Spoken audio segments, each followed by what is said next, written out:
एक minute. Thank you. अगर आप थोड़ा सा मुझे आप लोगों से रूबरू करा दे। Thank you so much. Hello hello hi. एक राउंड ऑफ अगर सभी लोग अपना कहाँ से हैं वो बोलो। हाँ आपको ना यहाँ आना है और तुरंत एक के पीछे एक नाम और थोड़ा सा काम। हाँ। और उसके साथ अगर मैं एक और रिक्वेस्ट कर दूं, नाम, काम और आप में से कितने ग्रामीण परिवेश से हैं और कितने शहरी बैकग्राउंड से हैं। बस इतना कह देना कि मैं मुख्य रूप से ग्रामीण हूँ या शहरी हूँ, उससे भी मुझे थोड़ा अंदाज पड़ जाएगा। हालांकि आपकी प्रोफाइल्स मैंने पढ़ ली हैं, सो प्लीज गो अहेड। बहुत अच्छा लगा आपको देख के। मेरा नाम राहुल है, मैं बिहार से हूँ और मैं सोशल एंथ्रोपोलॉजी का लेक्चरर हूँ नॉर्वे में। धन्यवाद राहुल। मैं शीतल हूँ और मैं पिथौरागढ़ से हूँ और मैं ग्रामीण परिवेश से हूँ। बढ़िया शीतल। शीतल बाकियों को कहो जहां से वहीं से बोल दें, वो भी ठीक है। चेहरा तो लगभग दिख ही रहा है। थैंक्स। ठीक है। मैं एकता हूँ, मैं पिथौरागढ़ से हूँ, ग्रामीण। Thank you. नमस्ते, मेरा नाम कुंजन है और मैं लाहौल स्पीति से हूँ और मतलब ग्रामीण परिवेश से बिलोंग करता हूँ। Thank you. मेरा नाम सुंदर है, मैं किन्नौर से हूँ और मैं भी ग्रामीण परिवेश से बिलोंग करता हूँ। नमस्ते, मेरा नाम विवेक है, मैं फिलहाल भिवाड़ी से ही हूँ, बट मूलतः देहरादून से मैं। देहरादून। थैंक्स विवेक। मैं दीपक और मैं पिथौरागढ़ से हूँ। मैं भी पढ़ाई कर रहा हूँ और आरंभ से भी जुड़ा हुआ हूँ और मैं पिथौरागढ़ में रहता हूँ और गांव में मैंने पढ़ाई करी है। Thank you. मेरा नाम प्रिया है, मैं राजौरी डिस्ट्रिक्ट जम्मू कश्मीर से हूँ और मेरा एरिया रर्बन है और अभी मैं सेंट्रल यूनिवर्सिटी राजस्थान से समाजशास्त्र में पीएचडी कर रही हूँ। हेलो प्रिया। मेरा नाम चित्रा है और मैं दिल्ली से हूँ, पर हमारा गांव पौड़ी में है और मैं एक संशोधक हूँ। Thank you Chitra. मैं दीक्षा हूँ और मैं भी रर्बन एरिया से हूँ, डिस्ट्रिक्ट मंडी हिमाचल से, और मैं एक आर्किटेक्ट हूँ। और हाँ दीक्षा कोई राहुल अगर आप थोड़ा सा कैमरा घुमा देती हो, क्योंकि अब बाकियों के चेहरे नहीं दिख रहे। हाँ थैंक्स। राइट। ये कहीं हट न जाए। Thank you. ये निकल न जाए ना, उसको थोड़ा सा हाथ में उठा के। एक्चुअली इट्स ओके, अगर आवाजें भी सुनाई दें दैट्स आल्सो ऑलराइट, जरूरी नहीं है क्योंकि दूर बैठे हैं। दीक्षा आपके बाद कौन था? मेरा नाम शिवानी है, मैं देहरादून से हूँ और मतलब अर्बन एरिया से। मेरा नाम सुशांत है और मैं मंडी से हूँ, हिमाचल से, और मैं एक गांव से हूँ। मेरा नाम दीक्षा है, मैं डिस्ट्रिक्ट शिमला कोटगढ़ से हूँ, लेकिन पढ़ाई और काम के लिए मैं बाहर शहरों में रही हूँ और मैं मीडिया और कम्युनिकेशन में काम करती हूँ। नमस्ते मैम, मेरा नाम नुब्जंग तंडुक है और मैं लाहौल स्पीति से हूँ और मैं रूरल एरिया से हूँ। जी। मेरा नाम शकील है, मैं कश्मीर से हूँ, डिस्ट्रिक्ट बांडीपोरा से। Thank you Shakeel. मेरा नाम शिवानी है और मैं यही संभावना से छोटे से गांव से हूँ। जी शिवानी। मेरा नाम नेहा है और मैं संभावना के पास एक गांव है वहीं से हूँ। मेरा नाम भी नेहा है और मैं भी संभावना के पास एक छोटा सा गांव है वहीं से हूँ। मेरा नाम सिद्धार्थ है, मैं हरिद्वार से हूँ और मेरा एक्सपीरियंस ज़्यादातर शहरी रहा है, पर मैं चंपावत में एक organic food and beverage company शुरू करने की कोशिश कर रहा हूँ। जी सबका हो गया? हाँ सबका हो गया जी। और प्रकाश है और मोहम्मद है और मैं हूँ। मेरा नाम जैसे प्रकाश ने कहा मलिका है। मैं मूलतः एक किसान हूँ, पर बहुत मतलब किसानी से ही मेरा घर नहीं चलता है। वर्तमान में भी मैं सरपंच हूँ, ये मेरा दूसरा कार्यकाल है। आप में से जो पिथौरागढ़ जिले से हैं, उत्तराखंड से हैं, वन पंचायतों से परिचित होंगे। ग्राम पंचायत से ये अलग होता है। वन पंचायतों में कोई धनराशि नहीं आती है, जिसको विकास की धनराशि कहा जाता है। वन पंचायतें विशेष रूप से हमारी जो जंगल की धरोहर है, हमारे फॉरेस्ट कॉमन्स जिसको कहते हैं, संचायती जंगल जो हैं, उसका देखरेख, प्रबंधन, इस्तेमाल, संरक्षण, उसका मैं काम करती हूँ। और असल में जैसे प्रकाश ने कहा, थोड़ा सा अपना परिचय भी दे देती हूँ, फिर बाद में आगे बढ़ूंगी। प्रकाश ने कहा कि मैं भी शहरी परिवेश से ग्रामीण परिवेश में अपना जिंदगी मैंने शिफ्ट किया। आधी जिंदगी 30 साल तक मैंने शहरों में बिताई लगभग, और बाकी के 30 साल मैंने ग्रामीण इलाके में अपना जीवन स्थापित किया है। तो एक तरह से दोनों परिवेशों से आकर ये जिंदगी चुनी है, और इस जिंदगी का थोड़ा सा मैं अपने अनुभव आप लोगों से बांटूंगी। पर अपना अनुभव बांटने से पहले और बातचीत करने से पहले आपसे चाहूंगी कि ये बातचीत ही हो, कोई ज्ञान ऐसा नहीं है कि मैं आपको कोई ज्ञान दूंगी, या जो चीजें आप वैसे ही पढ़ाई लिखाई करके या इंटरनेट से या यूनिवर्सिटी से सीख पाओगे, उसका मैं जिक्र नहीं करने वाली। जमीन से जुड़ी हुए जो चुनौतियां हैं, पर्वतीय क्षेत्र में आजीविका को, अपने आप को स्थापित करने के लिए, रह पाने के लिए, उन मुद्दों पर और उनमें से जो हमें सीख मिली है उस पर मैं ज्यादा फोकस करूंगी। पर उससे पहले आपसे मैंने ये तो पूछा है कि आप में से कितने ग्रामीण हैं, पर आप सब ग्रामीण साथियों से एक सवाल है कि अगर 1 मिनट के लिए आप अपना दिमाग बिल्कुल ठंडा करके अपने नोटबुक में लिख लीजिए, प्लीज, ये रिक्वेस्ट है कि अगर आप गांव में ही रहें तो आपके लिए, आपके दर्शन में, आपके सपने का जॉब क्या होगा, आजीविका क्या होगी। यदि आप अपने ही घर में रहकर सब चीजें आपको अगर सपोर्ट कर पाती, तो आप ग्रामीण इलाके में किस तरह की आजीविका को अपने लिए और अपनी पीढ़ी के लिए स्थापित होते हुए देखना चाहेंगी। ये तो आप ग्रामीण साथियों के लिए है।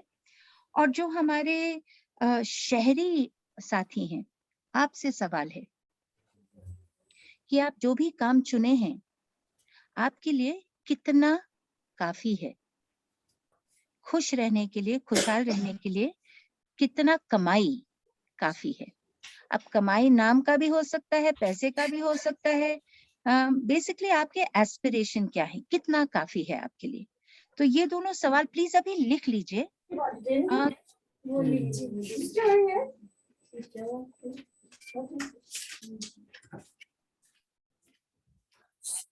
आगे बढ़ूं? हाँ जी। तो यदि आप 2 मिनट लेकर इसको लिख लें, रिक्वेस्ट है, क्योंकि एक तरह से आप इसको कमिट कर लें, just as an exercise, flight of fancy ही मानी, मतलब सिर्फ एक मजे के लिए कर लीजिए कि आप कितना अपने आप को, कितना आपके लिए पर्याप्त है, कितनी कमाई या कितना करियर का जो एक क्षितिज है, मतलब आप, मैं ये बनना चाहता हूँ, बनना चाहती हूँ, जैसे बचपन में कहते थे ना, उस तरह से। So just 2 minutes अगर आप लिख लें, यदि आपने लिख लिया बस कह दीजिए हाँ, फिर मैं आगे बढ़ती हूँ। So basically for urban folks, how much is enough for you? What are your aspirations? Career aspirations or, income aspirations? Like बचपन में पूछा करते थे ना, क्या बनना चाहते हो? और गांव के लिए आप कौन सी आजीविका, अगर आप गांव में ही रहें तो आप क्या करना चाहें, यदि अर्थव्यवस्था, सामाजिक व्यवस्था आपको वो करने देती तो।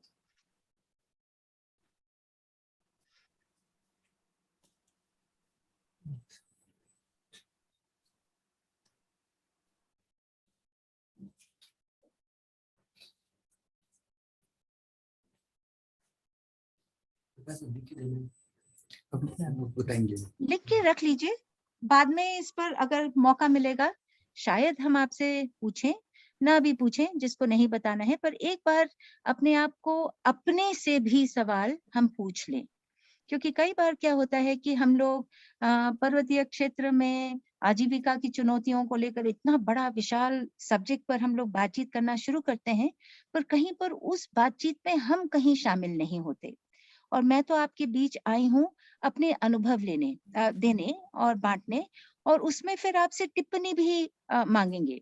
जरूरी नहीं है कि आप सिर्फ सवाल पूछें, आप अपनी टिप्पणी भी दीजिए कि भाई हम तो नहीं समझ पा रहे हैं, या नहीं सहमत, ये बहुत सीमित है, या जो भी। तो चलिए आगे बढ़ते हैं। जिन लोगों ने लिख लिया है तो आप छोड़ दीजिए, क्योंकि जरूरी नहीं है कि सभी लिखें या सभी उसको व्यक्त करें।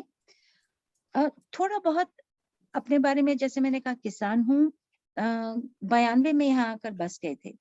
जब यहाँ आए तो मेरा एक तरह से यहाँ ना थोड़ा सुविधाजनक इसलिए भी था क्योंकि मेरा जो जीवन साथी है वो एक प्रोजेक्ट लेकर आया था, तो हमारी आर्थिक स्थिति संभली हुई थी, मतलब घर में पैसा आ रहा था।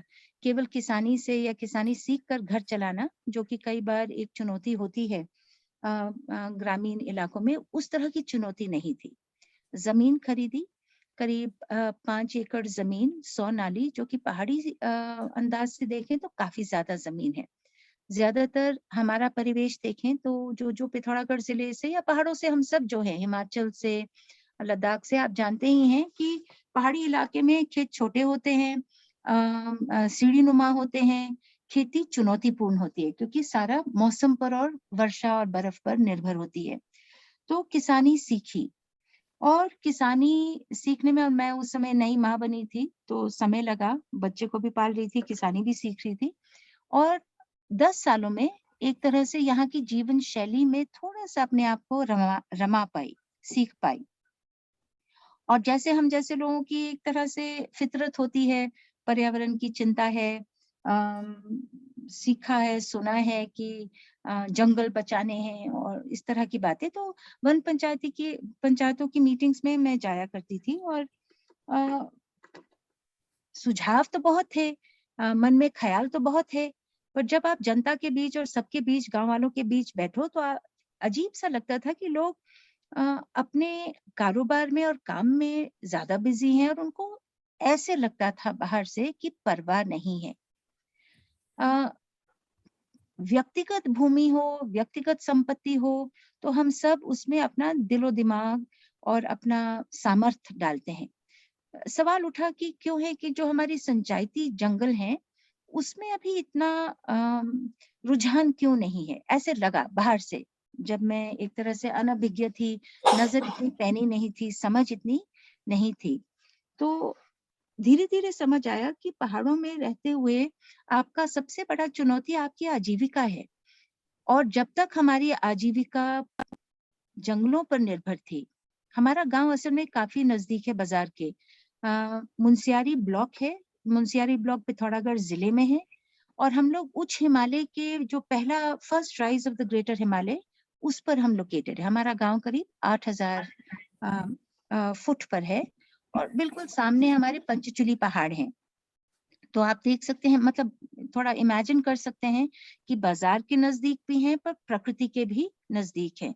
बल्कि बाजार तो 70 के बाद आया जब रोड यहाँ पहुंची। उससे पहले यहाँ जो मुख्य कारोबार था वो ये था कि यहाँ से जो भोटिया समुदाय के लोग हैं वो कारावां में जाते हुए तिब्बत से ट्रेड किया करते थे, और वहां से नमक और सुहाग और उस तरह से और ऊन लेकर आते थे, और यहाँ से कपड़ा और क्या बोलते हैं, गुड़, बर्तन, मैन्युफैक्चर्ड गुड्स यहाँ से ले जाते थे। सन 60 में आपका युद्ध होता है, 62 में, और यहाँ से ट्रेड बंद हो जाता है। अचानक वो जो चहल पहल, आना जाना, वो बंद हो जाता है। लोग अपने बकरियों के साथ भी चलते थे, तो ट्रेड भी था, पशुपालन भी था। पर 62 के बाद जब ये सब बंद हो गया तो लोग सेटल्ड लाइफस्टाइल में ज्यादातर आ गए, तो एग्रीकल्चर आ गया, कृषि पर निर्भरता बढ़ गई। और कृषि में जहां आप बात करें तो कृषि के लिए, जैसे पशुपालन भी करना है, कृषि भी करना है, हमारे जैसे गांव में हमें जंगलों की बहुत जरूरत थी। यानी कि आपका घास चारा जंगल से आ रहा है, गाय के नीचे बिछाने के लिए जो पतेल होता है, बिस्तर होता है, वो भी जंगल से आ रहा है, जलाऊ लकड़ी हमारी जंगल से आ रही थी। अब 72 में रोड बन जाती है, गैस गोदाम बन जाता है, कई चीजें हल्द्वानी से हमारे यहाँ पहुंचने लगती है, लेबरी शुरू हो जाती है, कैश इनकम धीरे धीरे हमारे यहाँ बढ़ने लगता है। और उससे क्या होता है, गैस सिलेंडर घर में आया तो लकड़ी के लिए कम जाना पड़ रहा है, डेयरी यहाँ खुल गई, अब पशुपालन कौन करे, खेती जो कर रहे हैं, लंगूर सुअर, ये सब बहुत डिस्ट्रक्शन होता है, तो खेती से भी धीरे धीरे एलियनेशन होने लगा। तो जब 2000 में मैं वन पंचायतों की बैठकों में जाने लगी तो मुझे एहसास होने लगा कि संरक्षण, जंगल बचाना ये सब ठीक है, आइडियाज बढ़िया हैं, पर हमें समय नहीं है। लोगों की जब निर्भरता जंगलों से कम होती है और मार्केट का पेनिट्रेशन ज्यादा हो जाता है, तो आप देखते हैं कि लोगों का, और जैसे शहर में भी, जहां आपकी सब जरूरतों की आपूर्ति आप बाजार से कर लेते हैं, तो आपको अपने पार्क का या जो आपके वहाँ शहरी कॉमन्स हैं उसके प्रति आपका कोई डायरेक्ट लिंक नहीं है। हाँ, एक रिक्रिएशनल या ये कहिए मौज मस्ती के लिए या घूमने के लिए, टहलने के लिए, उससे एक रिश्ता बन जाता है, पर एक जो व्यावहारिक और बहुत डायरेक्ट रिश्ता जो होता है जंगलों से, वो इतना मजबूत नहीं रहता। तो सन 2003 में मैं पहली बार फिर सरपंच चुनी गई। तो चुनौती ये थी कि आप जंगलों के संरक्षण के बारे में या पर्यावरण के बारे में या क्लाइमेट चेंज के बारे में आप बोलते रहो, लोग उसमें बिल्कुल इंटरेस्ट नहीं दिखा रहे थे, क्योंकि उनको उनकी प्राथमिकता उनकी आजीविका थी। तो इसी से जुड़कर हमें फिर ये एहसास हुआ कि अगर आप एक लैंडस्केप को ना देखें या पूरी अर्थव्यवस्था को ना देखें, तो आप मात्र एक हिस्सा, भाई पर्यावरण बचा रहे या एक तरह की जीवन शैली बची रहे, संभव नहीं है। तो 2004 में फिर हमने ये आइडिया लगाया कि क्यों ना हम लोग नेचर बेस्ड टूरिज्म यानी कि प्रकृति पर आधारित पर्यटन का शुरुआत करते हैं, जिसमें हम होम स्टेज करते हैं। अब ये उदाहरण बहुत छोटा है, पर इसके सिद्धांत जो है वो मैं आपके साथ बांटना चाहती हूँ। एक, हमें ये बिल्कुल स्पष्ट नजर आया कि हमें ग्रामीण परिवेश में अपने मौजूदा संसाधनों से ही आजीविका बनानी है।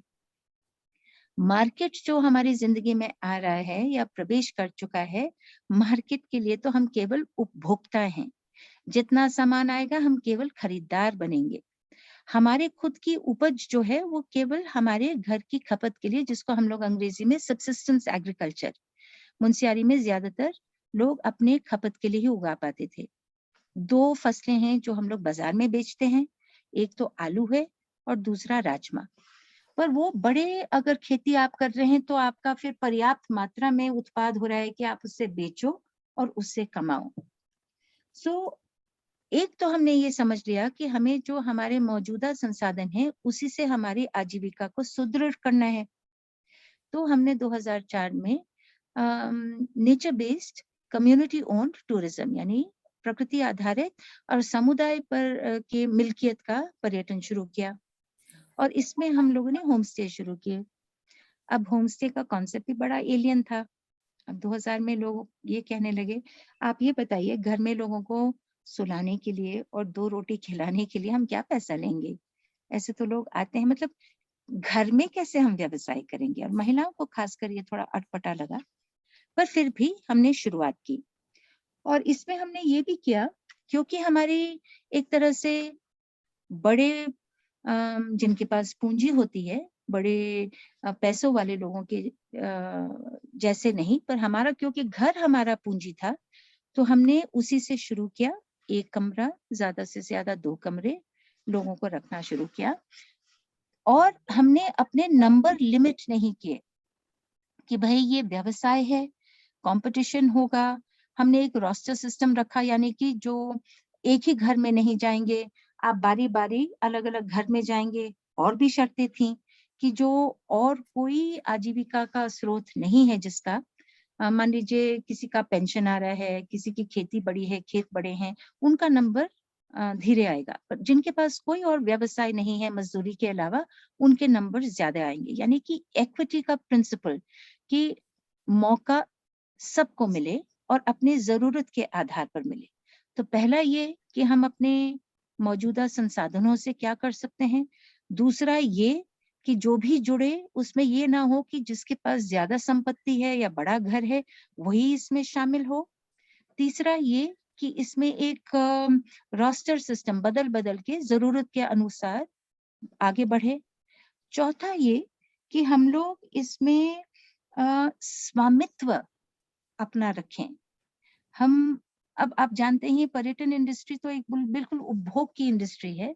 लोग अपने मजे के लिए आते हैं, खरीदते हैं अनुभव, और हम हुए दूसरे साइड पर इंडस्ट्री के जिसको ज्यादातर लोग कभी सोचते नहीं। अगर आप पर्यटन इंडस्ट्री के ही 4 मूविंग पार्ट्स को देखें तो एक तो हो गया आपका टूरिस्ट, क्योंकि वही पैसा लेकर आ रहा है। दूसरा आपके हो गए टूर ऑपरेटर्स, जो लोग लेकर आते हैं, जो इंडस्ट्री के हिस्से हैं। तीसरा आपका डेस्टिनेशन, वो जगह है जहां वो आएंगे। और चौथा है होस्ट कम्युनिटी या समुदाय जिसके बीच वो आएंगे। अक्सर ये लास्ट 2 जगहों का पर्यटन इंडस्ट्री में ज्यादा अहमियत नहीं है, उस पर ज्यादा ध्यान नहीं दिया जाता। हम तो केवल सर्विस प्रोवाइडर्स माने जाते हैं। हम उस भूमि के, उस लैंडस्केप के मालिक के रूप में खड़े हो जाएं और वो हम स्थापित करें, ये हमारी भूमि है, ये हमारा लैंडस्केप है, इस पर सामान्य लोगों की निर्भरता है। और अगर आप मेरे घर आते हैं तो मैं घर की मालकिन हूँ, मैं आपकी सेवादार नहीं हूँ। आप मेरे मात्र क्लाइंट नहीं हैं, आप मेरे गेस्ट हैं। तो एक तरह से स्वामित्व का जो एक भावना है, हमारे संसाधन जो हैं, हमारा इलाका जो है, हमारा घर जो है, उसका स्वामित्व, जिसको लोग डेस्टिनेशन कहते हैं, वो ग्रामीण समुदाय का है। उससे क्या होता है कि पावर इक्वेशन काफी हमारा चेंज हुआ। उसी के साथ साथ हमने खुद से शुरू किया। जैसे मैंने आपसे भी पूछा, आपके खुद के क्या सपने हैं, आपकी खुद की महत्वाकांक्षाएं क्या हैं, वैसे हमने भी अपने आप से ही शुरू किया और अपने गांव से शुरू किया। हमारी मूल पहचान क्या है? एक्चुअली अगर आप देखें तो हम एक तरह से पर्यटन और ये पूरा जो आजीविका का जो नैरेटिव है, उसको हम एक तरह से रीडिफाइन कर रहे थे कि हम मालिक हैं, हम कोई सस्ता होटल या आपको कहीं जगह नहीं मिली, चलिए आइए सस्ते में खा लीजिए, रह लीजिए और थोड़े से पैसे दे जाइए, वो हमने नहीं किया। दूसरा, हमने अपने मूल व्यवसाय को नहीं छोड़ा, खेती हम करते रहे, क्योंकि यहाँ पर भोटिया समाज पलायन करते थे। जब व्यापार चलता था तो पलायन अपने पशुओं के साथ करते थे। उस समय ऊन के कारोबार भी वो काफी उसमें मजबूत थे, माने हुए थे। कहा जाता था कि मुंशियारी के लोग पूरे कुमाऊं क्षेत्र के कपड़े और वस्त्र बना के मुहैया कराते थे।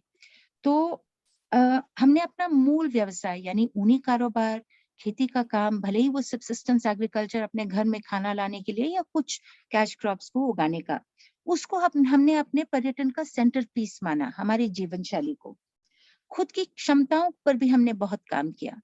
जिन लोगों के पास कमरे नहीं थे, उनके फिर हम लोगों ने गाइड्स के रूप में day guides, nature guides, bird guides, high altitude guides, जो भी पर्यटन इंडस्ट्री में जहां जहां हम अपनी क्षमताओं को बढ़ा सकते थे, तो हमने क्षमताओं को बढ़ाया। पर ऐसा ही नहीं था कि हम लोग अपने पर ही टिके रहे। जो हमने कमाया उसका कुछ प्रतिशत हमने वापस वन पंचायत में दिया। शुरुआती दौर में हम लोग अपनी आमदनी का 7% देते थे, क्योंकि आमदनी ही कम थी।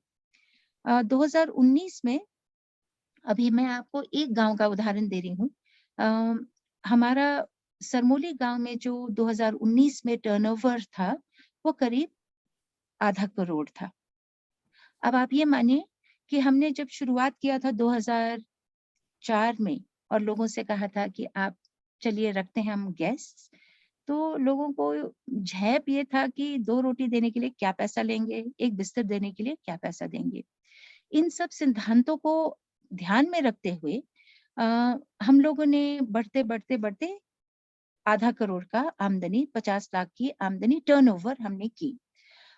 उस समय तक फिर हम 2% अपनी आमदनी के वन पंचायत को कंट्रीब्यूट करने लगे।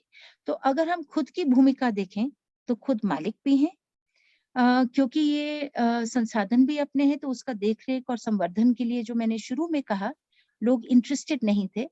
जब आजीविका आई तो संरक्षण भी एक रियल मुद्दा बन गया। चलिए अब हम कमा रहे हैं तो उस पैसे से हम संरक्षण का काम भी कर सकते हैं। एक तरफा अगर आप सोचे कि सिर्फ संरक्षण हो या सिर्फ आजीविका हो, वो दोनों फिर उसमें बैलेंस नहीं बन पाता। खुद से हटकर अगर हम गांव घर का देखें तो हम लोगों ने जो घर बनाए या होम स्टेज बनाए, घर तो थे ही, उसमें हम लोगों ने ज्यादा जो होटल का एक नमूना है, उस दिशा में नहीं गए। हम लॉज बन जाएं, हम फैंसी होटल्स बन जाएं, हमने अपनी परंपरागत शैली, अपनी परंपरागत संस्कृति उसको बनाए रखने का कोशिश किया। ये नहीं कि हमने उनको कहा कि आप घघरा कमला पहनकर ही आप घूमेंगे, अपने गेस्टों को देख रेख करेंगे, पर जो हमारी अभी लिविंग कल्चर है, लिविंग संस्कृति है, उसमें अपने आप को एक तरह से कॉन्फिडेंस, स्वाभिमान के साथ हम काम करें, उसको हमने फोकस किया। गांव स्तर में हम लोगों ने और व्यापक किया, समझदारी खुद से, घर से, गांव में हमने ये देखा कि जिन संसाधनों से हम कमा रहे हैं वो तो संचायती हैं, जंगल में ले जा रहे हैं, वन पंचायत में ले जा रहे हैं, गांव घर में पर्यटक घूम रहे हैं। संपत्ति सांझी है, लाभ व्यक्तिगत है। अब ये तो पूंजीवाद में तो बिल्कुल मामूली सी चीज मानी जाती है कि कोई दिक्कत नहीं, संसाधन है, उसको एक्सप्लॉइट कीजिए, उसका दोहन कीजिए, तभी तो आप कुछ चीज का उत्पादन करेंगे, उससे आपका प्रॉफिट बनेगा, तभी खुशहाली आएगी। हम लोगों ने उसको थोड़ा सा चैलेंज किया कि आखिरकार हम जब मान लीजिए विकास की भी बात करते हैं, तो विकास किसका हो रहा है और विनाश किसका हो रहा है, ये बार बार आपको ये इस पर गौर करना पड़ेगा। तो हम लोगों ने अपने गांव में भी ये सोचा कि अगर पर्यटन से हमारे कुछ परिवार, करीब 25 से 30 परिवार कमा रहे हैं और हमारे घर चल रहे हैं, तो हम लोग वापस अपने ग्राम पंचायत के लिए क्या कर रहे हैं, संसाधनों पर किसका प्राथमिक अधिकार होगा, पानी पर फर्स्ट यूज का राइट किसका होगा, लकड़ी क्या इतनी है कि बॉनफायर्स हो जाएं, या कई सामान्य लोग आज भी अपने घर का चूल्हा उसी लकड़ी से यूज करते हैं। तो प्राथमिकता स्थानीय इस्तेमाल के लिए, मूलभूत जरूरतों के लिए बना रहे, उस चीज को हमने बिल्कुल स्थापित किया। आज के दिन हमारे ग्राम पंचायत में पर्यटन उप समिति बनी है। ये पर्यटन उप समिति अब तय कर रही है कि किस तरह का पर्यटन हमारे गांव में विकसित हो।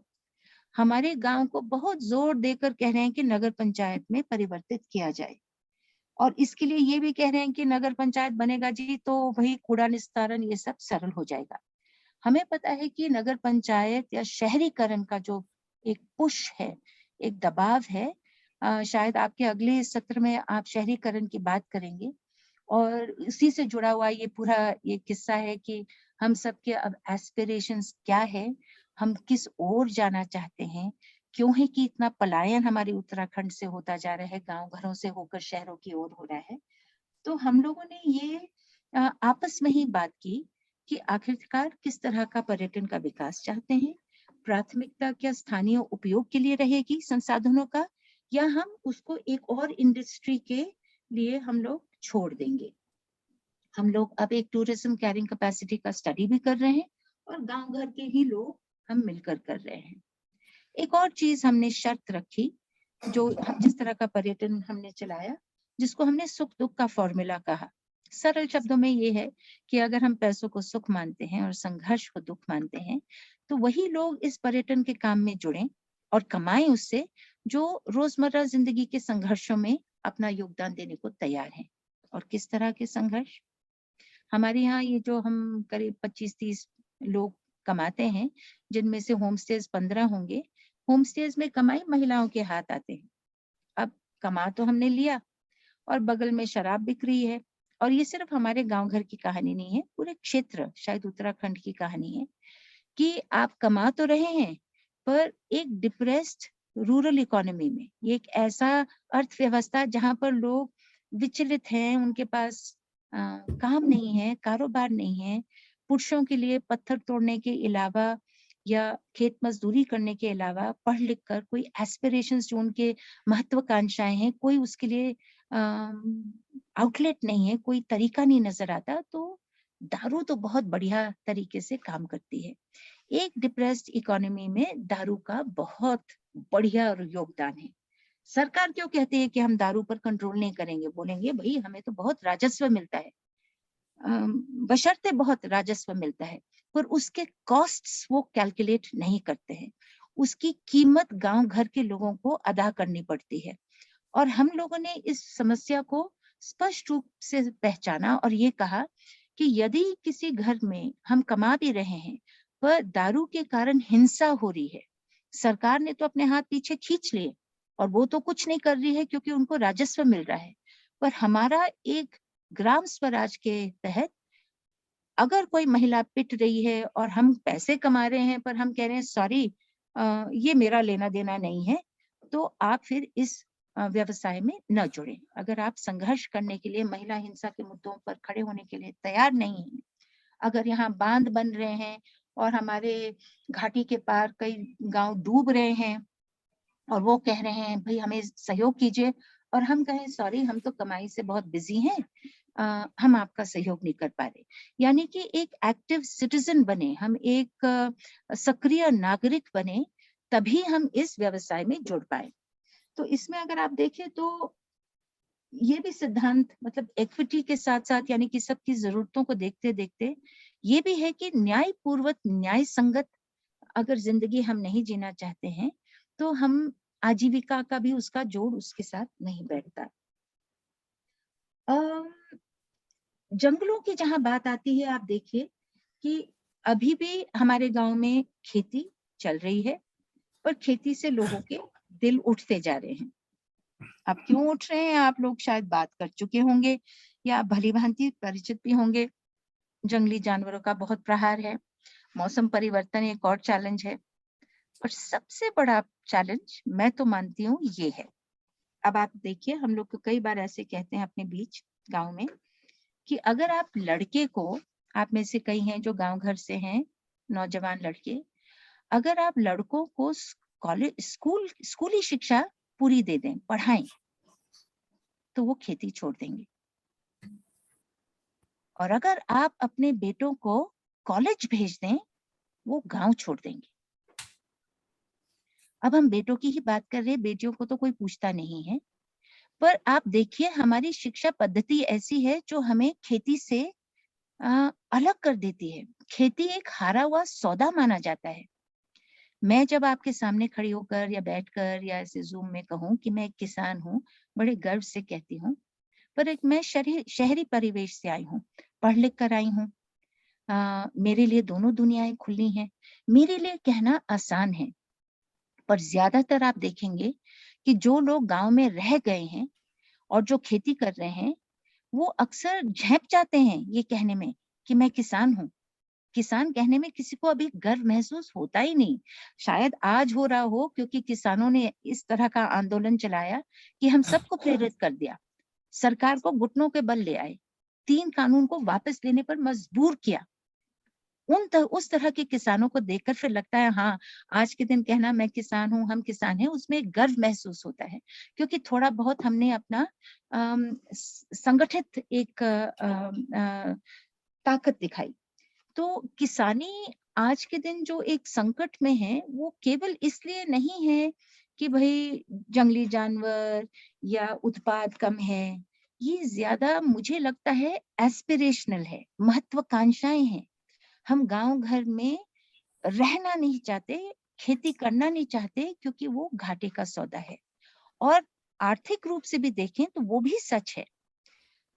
आप हल्द्वानी चले जाएं, किसी होटल में रहें, किसी फैंसी होटल में रहें, कई बार आपको एक पानी की बोतल देंगे, उस पर आप कीमत देखिएगा, हम तो हैरान रह गए, 100 रुपए की 1 लीटर की पानी की बोतल। ताज्जुब हुआ कि ये हमारा मार्केट व्यवस्था आपको पानी 1 लीटर पानी 100 रुपए में दे सकता है। दूध की कीमत क्या है गांव घर में? आज भी 40 रुपए किलो है, लीटर है। आप उसका पूरा मूल्य नहीं दे रहे हैं, तो किसानी करना भी बड़ा मुश्किल एक व्यवसाय हो जाता है। जंगलों का जहां तक हमारे पहाड़ी व्यवसाय या पहाड़ी आजीविकाओं का संबंध है, तो आज भी आप देखेंगे अधिकतर लोग पशुपालन, खेती, इनसे अपनी आजीविकाएं चला रहे हैं, या प्राकृतिक संसाधनों से जुड़ी हुई आजीविकाएं। जैसे हमारे यहाँ ऊन का, बकरी पालन वगैरह करते हैं, तो ऊन का कारोबार अभी भी तगड़ा है। पर हमें ये समझना है कि अक्सर हम प्रकृति को जीरो मानते हैं, प्रकृति का तो कॉस्ट ही नहीं, प्राकृतिक संसाधनों का ही दोहन करना है, शोषण करना है, तभी हम उसमें से कुछ बना पाते हैं। तो हमारे यहाँ हम लोगों ने ये सिद्धांत रखा है कि अगर हम उन संसाधनों का देख रेख नहीं करेंगे, संरक्षण नहीं करेंगे, उसका लिमिट नहीं पहचानेंगे, तो हमारा व्यवसाय आजीविका सतत रूप से रिस्पॉन्सिबल रूप से आगे नहीं बढ़ पाएगा। तो अब हम आते हैं थोड़ा बहुत चुनौतियों पर और अपॉर्चुनिटीज, क्या मौके हैं, क्या सब कुछ हारा हुआ है, या क्या हम मानते हैं कि गांव घर में रहकर आप सफल आजीविकाएं को खड़ा कर सकते हैं, जिससे आपको एक सेंस ऑफ फुलफिलमेंट, आपको एक भरपूरता का एहसास हो। हमारी पूंजीवादी व्यवस्था जो है वो वेल्थ क्रिएशन पर फोकस करती है कि भाई आप कैसे जीडीपी बढ़ाएं, आप कैसे अपना प्रॉफिट बढ़ाएं, वेलबींग पर नहीं, खुशहालता पर नहीं। क्या आप अपने आप में भरपूरता का एहसास कर रहे हैं? क्या आपको सुकून है जहां आप रह रहे हैं?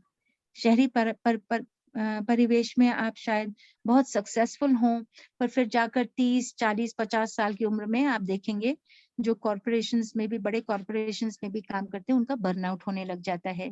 फिर वो अपनी जिंदगी दोबारा ढूंढते हैं, लास्ट अवस्था में अध्यात्मक हो जाएंगे।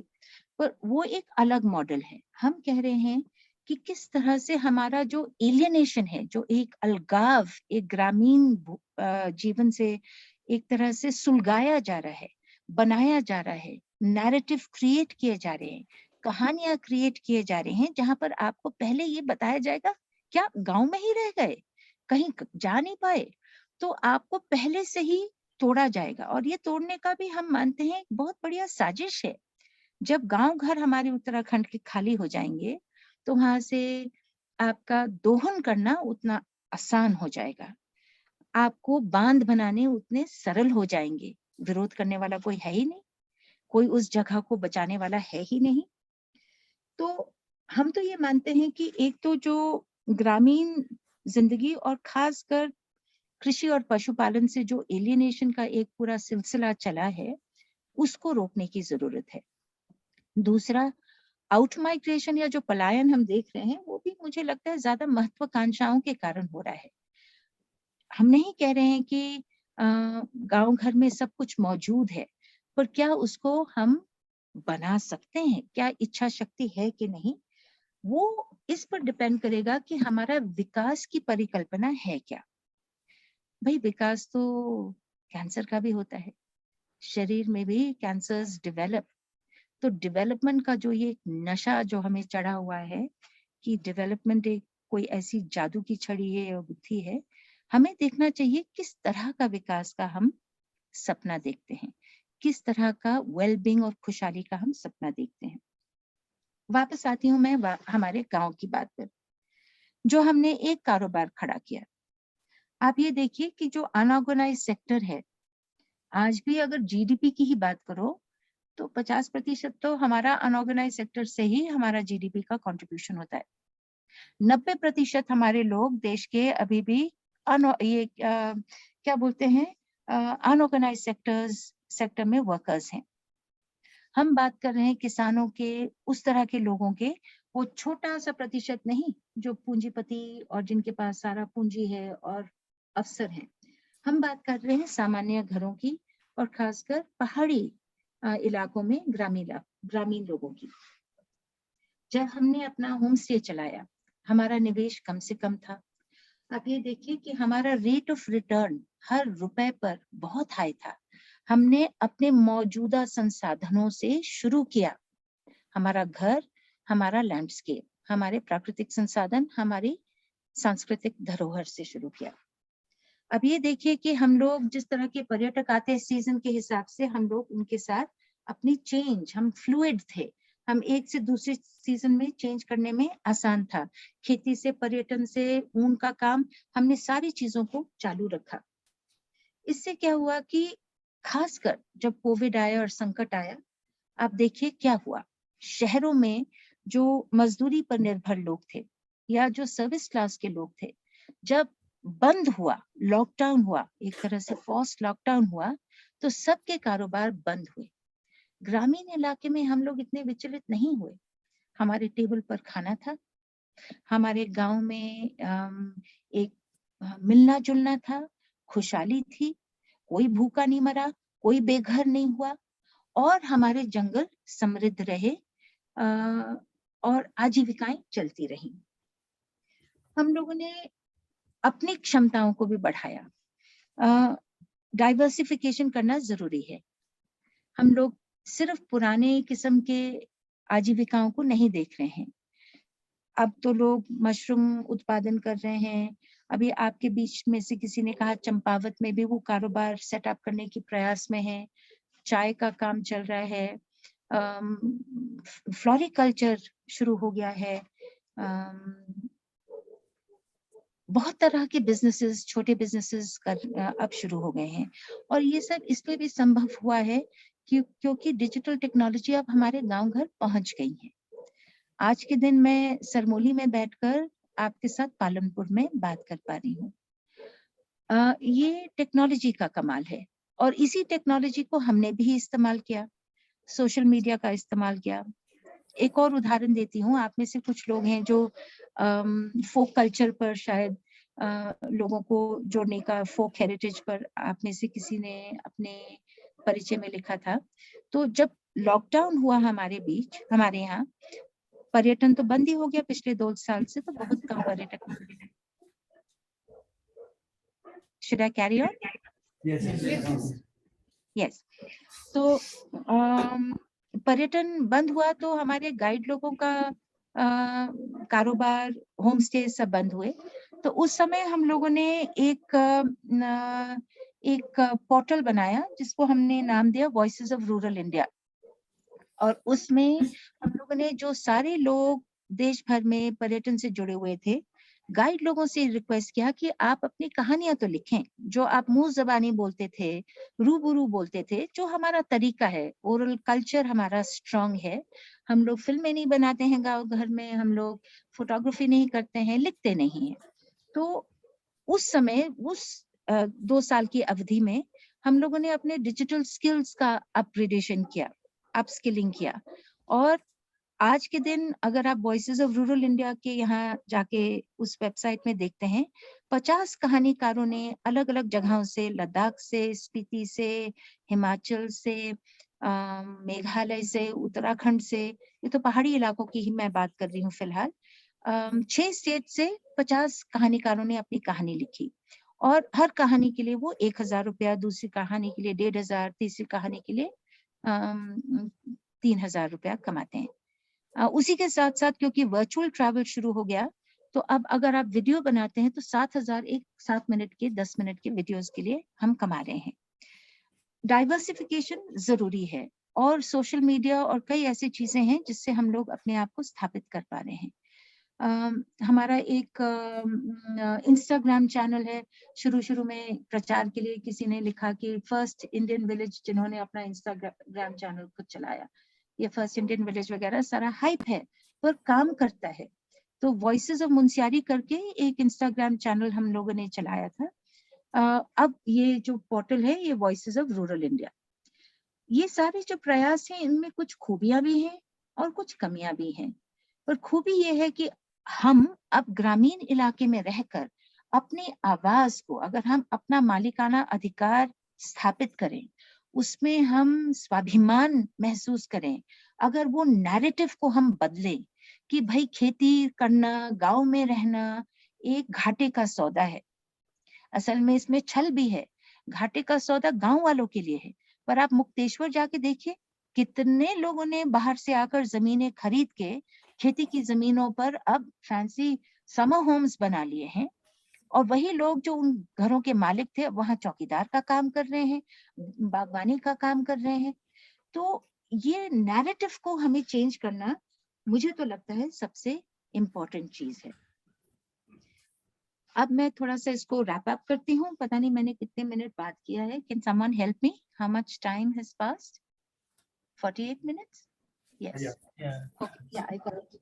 तो quickly I wind up and please will come back to your questions. मतलब आपसे थोड़ी सी चर्चा भी मैं करना चाहूंगी, मैं भी आपसे सवाल पूछूंगी, आप भी मुझसे पूछेगा। तो एक तरह से आप देखिए, जब ये एक संकट आया, ये कोविड का, और उस नहीं, एक्चुअली कोविड तो एक पैंडेमिक था, संकट तो लॉकडाउन था। और उस लॉकडाउन में आप देखिए हुआ क्या, गांव घर का समाज रेजिलिएंट था, दमदार था। मतलब थपेड़े खाकर भी गांव के लोग जिंदा रहे। और अर्बन इलाकों में क्या हुआ, जहां सब चीज कॉन्सेंट्रेटेड है, हाँ, सब चीज एक जगह केंद्रित है, आपकी पूंजी एक जगह है, पैसे वाले एक जगह है, काम भी वहीं पर है, रहना भी वहीं है। तो आप देखिए कौन सा ज्यादा रेजिलिएंट, या आपको क्या उसको कैसे कहेंगे, लचीला था। वो एक सदमा, एक संकट झेल पाया। मेरी नजर में तो ग्रामीण इलाकों में हम उसको झेल पाने में हमारा सामर्थ्य ज्यादा था। सतत रूप से क्या, कौन सी इकोनॉमी, कौन सी आजीविकाएं चलती रह सकती हैं? निश्चित तौर पर हम देख रहे हैं कि जहां पर आप अपने संसाधनों की सीमाओं को देख रहे हो, उसको संभाल भी रहे हो, इस्तेमाल भी कर रहे हो, यानी कि सतत तरह का विकास का आप परिकल्पना करते हो, वो ज्यादा लंबा चलेगा। और तीसरा, जिम्मेदार कौन है? हम लोग आजकल जिम्मेदार पर्यटन, सतत पर्यटन, या कोई भी आजीविका को ले लो तो इन शब्दों का प्रयोग करते हैं। उसका क्रियान्वयन कैसे करोगे, वो है चुनौती। तो लास्ट में मैं यही कहूंगी कि हमने जो एक कारोबार का भी आपको उदाहरण दिया, मैंने माटी का जिक्र नहीं किया जिसमें हम ऊनी कारोबार, खाद्य का कारोबार करते हैं, अभी तो सिर्फ पर्यटन का उदाहरण लिया। तो एक ये कम्युनिटी बेस्ड है। जब आपके संचायती संसाधन है तो उसमें व्यक्तिगत लाभ आप नहीं कर सकते, मात्र आपको सबका देखना है। तो कम्युनिटी ओन्ड, और जो भी इसमें से फायदा आता है वो पूरे ब्रॉड बेस्ड है, पूरे गांव में जा रहा है। इक्के दुक्के आपके बहुत बढ़िया एग्जाम्पल्स बन भी जाएं, वो हमारा ध्यान नहीं है। दूसरा, हम इन्वायरमेंटली रिस्पॉन्सिबल और कॉन्शियस है, यानी कि संसाधनों के लिमिट्स को हम समझ रहे हैं, उसका उपभोग भी कर रहे हैं और उसका संवर्धन भी कर रहे हैं। आज के दिन जो हम देख रहे हैं, वन पंचायत पहले जिसका स्वामित्व मात्र गांव वालों का था, धीरे धीरे उस पर भी सरकार द्वारा धीरे धीरे उसका कब्जा किया जा रहा है, और धीरे धीरे वो पूंजीपतियों की ओर धकेल दिया जा रहा है, उसको प्रोजेक्टाइज कर दिया जा रहा है, हर चीज को कमोडिफाई कर रहे हैं, उससे पैसे कैसे उगाएं, ना कि जीवन को का एक फैब्रिक बना रहे। और तीसरा है कि इक्विटेबल हो, यानी कि न्याय संगत हो। आजीविकाएं अगर हम ग्रामीण इलाके में देखें तो सभी पूरे समुदाय में उसका फायदा पहुंचे, वो हमारा निश्चित रूप से ध्येय है। सो इसका मैं ये कहकर, पता नहीं मैंने कितने व्यवहारिक उदाहरण में दे पाई हूँ, पर उम्मीद ये है कि आप कम से कम एक गांव की कहानी से थोड़े बहुत परिचित हुए हैं, हमारे संघर्षों से और हमारे जो सिद्धांत हैं जिसने हमें गाइड किया है। धन्यवाद सुनने के लिए। अगर आपके कोई सवाल हैं तो प्लीज पूछिए, या टिप्पणी है जरूर पूछिए। अच्छा, किसी का भी कोई सवाल या टिप्पणी हो ना तो वो थोड़ा इधर आ जाए आगे आके, क्योंकि सुनाई भी अच्छे से देगा। तो लाइट ऑन कर। अच्छा, सबसे पहले राहुल। थैंक यू मैम, बहुत अच्छा प्रेजेंटेशन था। मेरे दो सवाल हैं। एक की महिला पंच होने का में क्या कठिनाइयां हैं इन जनरल डिसीजन मेकिंग? हम जानते हैं कि ये पेट्रियार्कल सोसाइटी है, तो महिला पंच होने का की किस तरह के चैलेंजेस हैं? और दूसरा ये कि जब हम ग्रामीण इलाकों के बारे में बात करते हैं तो हम ये सोचते हैं कि मतलब मुझे लगता है कि एक रोमांस भी है एलिमेंट, कि एज इफ सब कुछ इक्वल है अबंडेंस में। तो कहाँ तक ये हम बहुत सारे लोग जो गांव को छोड़ते हैं वो इसलिए छोड़ते हैं क्योंकि गांव में घुटन होती है जो कास्ट जेंडर बेस्ड है। तो आप इन चीजों को कैसे एड्रेस करती हैं अपने काम में? पहला वाला जो सवाल है महिला सरपंच होने के नाते, मुझे लगता है कि चलो मैं लेट्स गो बैक, बचपन में जाते हैं, जब हम 5-6 साल के थे, खेलते थे, कुश्ती करते थे। उस समय अंदाज नहीं था कि हम लड़की हैं कि लड़का, लड़ना है, खेलना है, दौड़ना है। ये जो जेंडर का एक तरह से हमें सोशलाइज किया जाता है, ये लर्न्ड बिहेवियर है। ये धीरे धीरे हमें ढाला जाता है, लड़के रोएंगे नहीं, लड़कियां रफ टफ नहीं खेलेंगी। मेरे लिए अगर आप देखो तो मेरी अवस्था में, मैं सरपंच बनी थी जब मैं 40 साल की थी पहली बार, तो निश्चित तौर से लोगों का सवाल था, एक तो बाहर वाली है, महिला है, वगैरह वगैरह। पर मैं सच में मानती हूँ कि ये स्पेसेस को हमें खुद रिक्लेम करना है। ये स्टीरियोटाइप्स कोई हमारे लिए बदलेगा नहीं। समाज तो जिस चीज में रमा हुआ है उसको फायदा है, वो रिवॉर्ड करेगा, पनिश करेगा। मेरे ख्याल से कि मेरे लिए वो इसलिए सरल रहा क्योंकि एक, ये मेरी व्यक्तिगत लड़ाई नहीं थी, और महिलाओं के साथ जब आप जुड़कर अपनी आवाज उठाएं तो sense of justice, sense of कि मेरी भी आवाज है, वो हम सब महिलाओं में मौजूद है। तो ये अकेले न करके जब हम सब महिलाएं एक साथ काम करती, जैसे प्रकाश ने कहा, हमारा महिलाओं का संगठन है, और उस महिलाओं के संगठन में हम सामान्य गांव की सभी महिलाएं हैं। एनजीओ नहीं है, संस्था नहीं है, एक संगठन है, और सब उसमें जुड़े हैं। तो मेरी आवाज उन आवाजों में से एक आवाज थी, और क्योंकि हम साथ बोल रहे थे और हवा हमने बदली, तो उस स्टीरियोटाइप को तोड़ना आसान था। इसी का दूसरा हिस्सा ये है कि जब हम लोग मीटिंग्स करते थे, मेरा सरपंच बनके अगर आप मेरे से पूछो कि मेरी एक उपलब्धि क्या थी, मतलब मुख्य उपलब्धि जिसके लिए मैं एक अपने आप में गर्व महसूस करती हूँ, वो ये था कि मैंने जगह बनाई चर्चा के लिए। I opened up spaces for discussion. सब बोलेंगे, मैं नहीं बोलूंगी। मतलब मेरा काम था कि डेमोक्रेटिक प्रोसेसेस जो हम कहते हैं, लोकतांत्रिक तरीके हैं, उनको हम होने दें।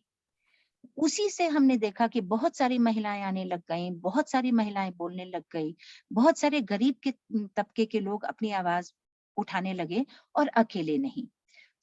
पहला सवाल का तो ये जवाब मैं देना चाहूंगी। दूसरा सवाल जो आपने कहा कि कई बार हम, मेरे जैसा इंसान जब बात करता है, मैं कहती हूँ कि हाँ, गांव में, मतलब गांव की ताकत, मैं तो मीटिंग्स में उठकर कहती हूँ मैं गवार हूँ। उस शब्द को मैं रिक्लेम कर रही हूँ। गांव के होने वाले का मतलब, गवार मतलब अनपढ़, अल्हड़, तो वो उसको हम ओवरटर्न कर रहे हैं। तो मेरे लिए तो आसान है, मैं बाहर से आके यहाँ बसी, तो मैं मौजूदा जो जातीय समीकरण है, मैं तो शहरी होने के नाते, महिला होने के नाते मेरी आवाज भी मजबूत थी, तो मैं अपने आप को स्थापित कर पाई। हाँ, जो आप कह रहे हैं वो एक सच्चाई है। जातिवाद बहुत मजबूत है, सामंतवाद, फ्यूडलिज्म अभी भी बहुत तगड़ी है, और इन चीजों को हम ये मानकर चलें कि हम इसमें से कई लोगों को और कोई चारा नहीं है वहां से भागने के अलावा, वो भी हम बिल्कुल देखते हैं। पर हमने इस चीज का बिल्कुल सामना किया है, उसको स्वीकारा है कि ये हमारे समाज का स्वरूप है।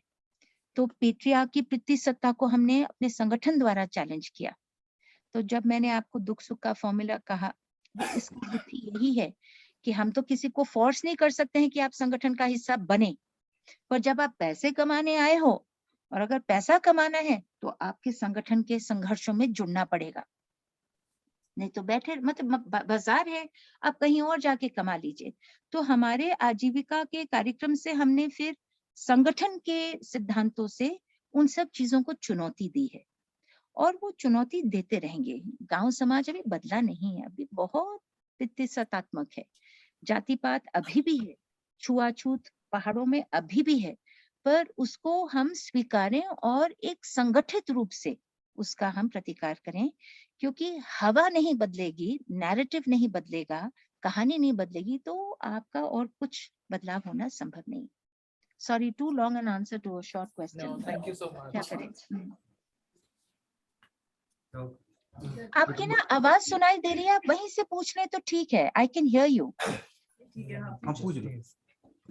मैम, मेरा ये क्वेश्चन है कि मतलब आप गांव, पहले शहर में रहे, उसके बाद गांव में रहे, तो मतलब पहले गांव के लोगों को तो लगता ही होगा कि ये बाहर से आए हैं और आपको मतलब एक अलग नजर से देखते होंगे, तो मतलब आपने खुद में और उनके उसमें क्या चेंजेस देखे? उन आपके स्ट्रगल अलग थे और उन्हें लगता होगा कि हमारे प्रॉब्लम कुछ और है, जो मतलब वो खेती भी करते थे तो उनकी प्रॉब्लम कुछ और होंगी।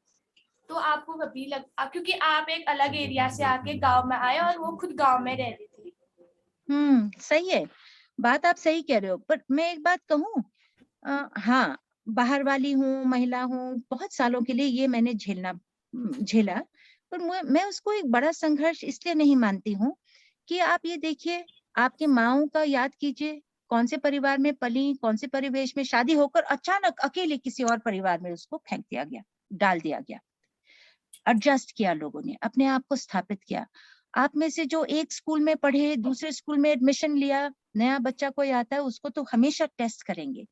आप गांव से शहर जाएंगे, आपको टेस्ट करेंगे। ये तो इंसानी फितरत है। तो ये चुनौती मुझे लगता है एक इतनी बड़ी चुनौती नहीं थी, पर उसको झेलना जरूरी है। मैंने अपने गांव की इज्जत तब पाई जब उन्होंने देखा कि जो मैं कहती हूँ और मैं करती हूँ उसमें एक मेल है। ज्यादातर क्या होता है कि शहर से जो लोग पहाड़ों में आके बसते हैं, खासकर जिनके पास कुछ संसाधन होते हैं, जमीन का टुकड़ा खरीदते हैं, एक शानदार कुत्ता लाते हैं, बाप वायर लगा देते हैं और मतलब वो तार बाड़ अपने घर के गोल लगा देते हैं और ठाठ से वहां जीते हैं, है ना। ये है मॉडल जब एक शहरी इंसान गांव की वादियों में जाकर, पहाड़ों की वादियों में बसना चाहता है, वो उस मॉडल को फॉलो करते हैं। या अपना एक कैंपस बना लिया। एनजीओस क्या करते हैं, कैंपस बना लेते हैं, उसके अंदर एक बबल एनवायरनमेंट है, बाकी की दुनिया से लेन देन कम ही रखते हैं, उसमें आप सांस ले पाते हैं। अब मैं तो सीधा गांव में पहुंची, समय लगा, लोगों ने बिल्कुल टेस्ट किया और उनका बिल्कुल अधिकार है। हम शहर वाले बहुत बातूनी होते हैं, सबको ज्ञान देते हैं, खुद करते कुछ नहीं है। उन्होंने ये चेक किया कि ये करती क्या है, कहती क्या है। सरपंच क्यों बनाया? क्योंकि बड़ी बड़ी डींगे हाँकना तो एक बात है, तो करके दिखाओ ना। जब किया तो इज्जत कमाई, जब बहुत ज्यादा किया तो जो यहाँ का शासक वर्ग है या जो कॉन्ट्रैक्टर लॉबी है, उनका विरोध भी सहा। हम पर फौजदारी केसेस भी किए गए, जे अरेस्ट होने के नौबत भी आए। बांध विरोध का काम किया तो उसमें जो यहाँ के स्थापित जो लोग हैं, उनका फिर गुस्सा भी सहना पड़ा। तो मुझे लगता है कि सामान्य लोग सब जगह, शहर हो या गांव, समझदार हैं। समय लगता है, पर अगर आपका कहना, कथनी और करनी में थोड़ा मेल उनको नजर आता है तो स्वीकारते हैं। आज मैं गांव का एक हिस्सा हूँ, दूसरी बार मैं सरपंच बनी हूँ, बल्कि इस बार तो उन्होंने जो परामर्श, मतलब वन पंचायतों, हमारे इलाके में 200 वन पंचायतें हैं, सब सरपंच ज्यादातर पुरुष हैं। उन्होंने मुझे अध्यक्ष बनाया और वो एक विश्वास में वो काम दिया। एक समय के बाद फर्क नहीं पड़ता है कि महिला हूं मैं, पुरुष हूं, मेरे विचार के कारण, मेरे काम के कारण, तो वो पहचान अपना स्थापित करना, वो हम सबका व्यक्तिगत संघर्ष है। महिलाओं में मैं एक सिर्फ छोटी सी बात टिप्पणी देना चाहूंगी कि एक विक्टिमहुड का एक हम लोगों में एक बनाया जाता है, सिखाया जाता है बचपन से, लाचार बेचारे बन जाओ तो और कुछ नहीं तो सहानुभूति तो मिलेगी। उसी के जरिए हम पतली गलियों में कई चीजें, रास्ते निकालते हैं। हम महिलाओं को भी उस लाचार बेचारा खांचे में से निकल कर एक इंसान बनना और फिर अपने कामों पर से और अपने बलबूते, अपने दम से अपने आप को स्थापित करना सीखना होगा, और उसका थोड़ा प्रयास मैंने किया। मैम, मेरा एक क्वेश्चन था कि आपने कैसे मतलब खेतों से रोजगार को बढ़ावा दिया, क्योंकि जबकि कहते हैं गांव में लोगों को लगता है कि रोजगार नहीं है, इसलिए वो पलायन करते हैं। हाँ, आपका नाम सॉरी फिर से याद दिला दो। एकता। हाँ, एकता, देखो कृषि ना भूगोल से भी वो सीमित रहती है। अब सीढ़ी नुमा खेत हैं, आप कितना उत्पादन करेंगे? अगर आपके प्लेन्स के खेत होते, आप एक आलू डालो तो उसमें 25 आलू निकलेंगे, 1 किलो के 25 किलो निकलेंगे। हमारे इलाके में 1 किलो के 5 किलो निकलते हैं, है ना। इलाका ही ऐसा है, खेती का किस्म ही इतना है, उत्पादन ही इतना है। तो कुछ तो सीमाएं आपके भूगोल ही मतलब आपको लिमिट कर देते हैं। तो हमने देखा है कि पहाड़ों में कैश क्रॉप्स 2 ही हैं, पर हमने अब कुछ जड़ी बूटियों से व्यापार, मतलब उसका बेचना खरीदना शुरू किया है। जैसे उच्च हिमालय में हमारे यहाँ कैरवे या जिसको थोया कहते हैं वो बेचते हैं, ओरिगानो बेचते हैं। मार्केट की कुछ चीजें हैं जो हमें पता है कि हमारे यहाँ खास हैं, पर जो हम एक काम करते हैं, मार्केटिंग में होशियारी हम इस चीज में दिखाते हैं कि क्योंकि ग्रामीण इलाके से आया है उसको हम सस्ता नहीं बेचेंगे, जो जिसको हम फेयर ट्रेड कहते हैं, यानी कि न्यायपूर्वक व्यापार। कई ऑर्गेनाइजेशंस हैं, कई संस्थाएं हैं जो इस सिद्धांत से अब चलते हैं, बल्कि उसका सर्टिफिकेशन भी होता है जिसमें उसको फेयर ट्रेड सर्टिफिकेशन कहते हैं। उन्हीं तरह के लोगों के साथ हम काम करते हैं, यानी कि हम किसी के लिए सस्ता लेबर नहीं बनेंगे, हम किसी के लिए सस्ता उत्पाद नहीं उपलब्ध कराएंगे, हम प्रीमियम प्राइस पर अपने सामान को बेचेंगे। उसके लिए क्या होना पड़ता है कि संगठित होना पड़ता है, अपनी क्षमताओं को बढ़ाना पड़ता है। कुछ कुछ चीजों में हम सफल हुए हैं, पर सबसे मूल बात यह है एकता, कृषि ना केवल हमें पैसा देती है, कृषि हमें पोषण देती है। और हम कोविड के समय कोई भूखा नहीं रहा। हम बार बार ये कहते हैं कि हम स्वावलंबी हैं, हम लोग खाने का उत्पादन करते हैं, हम अपने घरों में भूखमरी से लोगों को बचाते हैं। एक कृषक होने के नाते मैं जो कह रही हूँ, कहानी को बदलना, सब चीज पैसे में तुले और खुशहाली पैसे में तुले तो फिर वो थोड़ा मुश्किल हो जाता है। कृषि की अपनी सीमाएं जरूर हैं। नमस्ते मैम, मेरा नाम गटू है और मैं लाहौल स्पीति से हूँ। तो सबसे पहले तो मैम, हमने आज तक सस्टेनेबल टूरिज्म की बात, चाहे सस्टेनेबल एग्रीकल्चर हो, उसके हमने बहुत बातें की। मैंने कई लोगों से बातें भी की इस विषय पर, लेकिन जो मॉडल आज मतलब आपसे, आपके अनुभवों से मैंने देखा, तो ये बिल्कुल उसके विपरीत था और बहुत ही अच्छा मॉडल आपने तैयार किया है। और जो संघर्ष आपने स्पीच किया है उसके लिए मैं आपके जज्बे के लिए सलाम करता हूँ। मैम, इसमें कुछ एक चीजें जो मुझे बहुत इंटरेस्टिंग लगी, एक आप इसमें जो आपका वन पंचायत है उसके अंदर जिस तरह से आप लोग पैसा अपना जो एक रेवेन्यू है उसका थोड़ा बहुत कंट्रीब्यूशन करते हैं, तो पहले मैं ये जानना चाहूंगा कि उसको जो है किस तरह से वन संरक्षण में आप उसका उपयोग करते हैं। दूसरा जो मुझे ग्राम स्वराज लगा, ये मुझे बहुत ज्यादा इंटरेस्टिंग लगा, जिसमें आप महिलाओं के अधिकारों की बात करते हैं, क्योंकि ग्रामीण क्षेत्र ऐसा क्षेत्र है जहाँ पे कहीं ना कहीं जो महिलाओं की आवाजें हैं वो दबी रह जाती है। जिस तरह से महिलाओं का उत्पीड़न होता है, कोई पति शराब आके पीटता है तो महिलाएं चुपचाप सहती है, लेकिन जबकि शहर में होता है तो रातों रात पुलिस थाने पहुंच जाती है। तो जिस तरह से आपने ये ग्राम स्वराज तैयार किया है, जिस तरह से आपकी एक कमेटी होगी, तो इस विषय में मैं जानना चाहूंगा कि वो आपकी जो कोर कमेटी है वो किस तरह से इन जो है जिस तरह की हिंसात्मक घटनाएं होती है उनका किस तरह से निर्माण करती है। तो ये दो चीजें मैं पूछना चाहूंगा मैं। अब मुझे ना तुम्हारा सेकंड सवाल याद है, पहला सवाल भूल गई। जो वन पंचायत, हाँ, गॉट इट, याद आ गया, थैंक यू। सो पहला जो सवाल है, जो हम लोग 7% पहले और अब 2%, तो आप थोड़ा हिसाब लगा लीजिए, 50 लाख का 2% कितना होगा? Can somebody do that? या 40 लाख का 2% कितना है?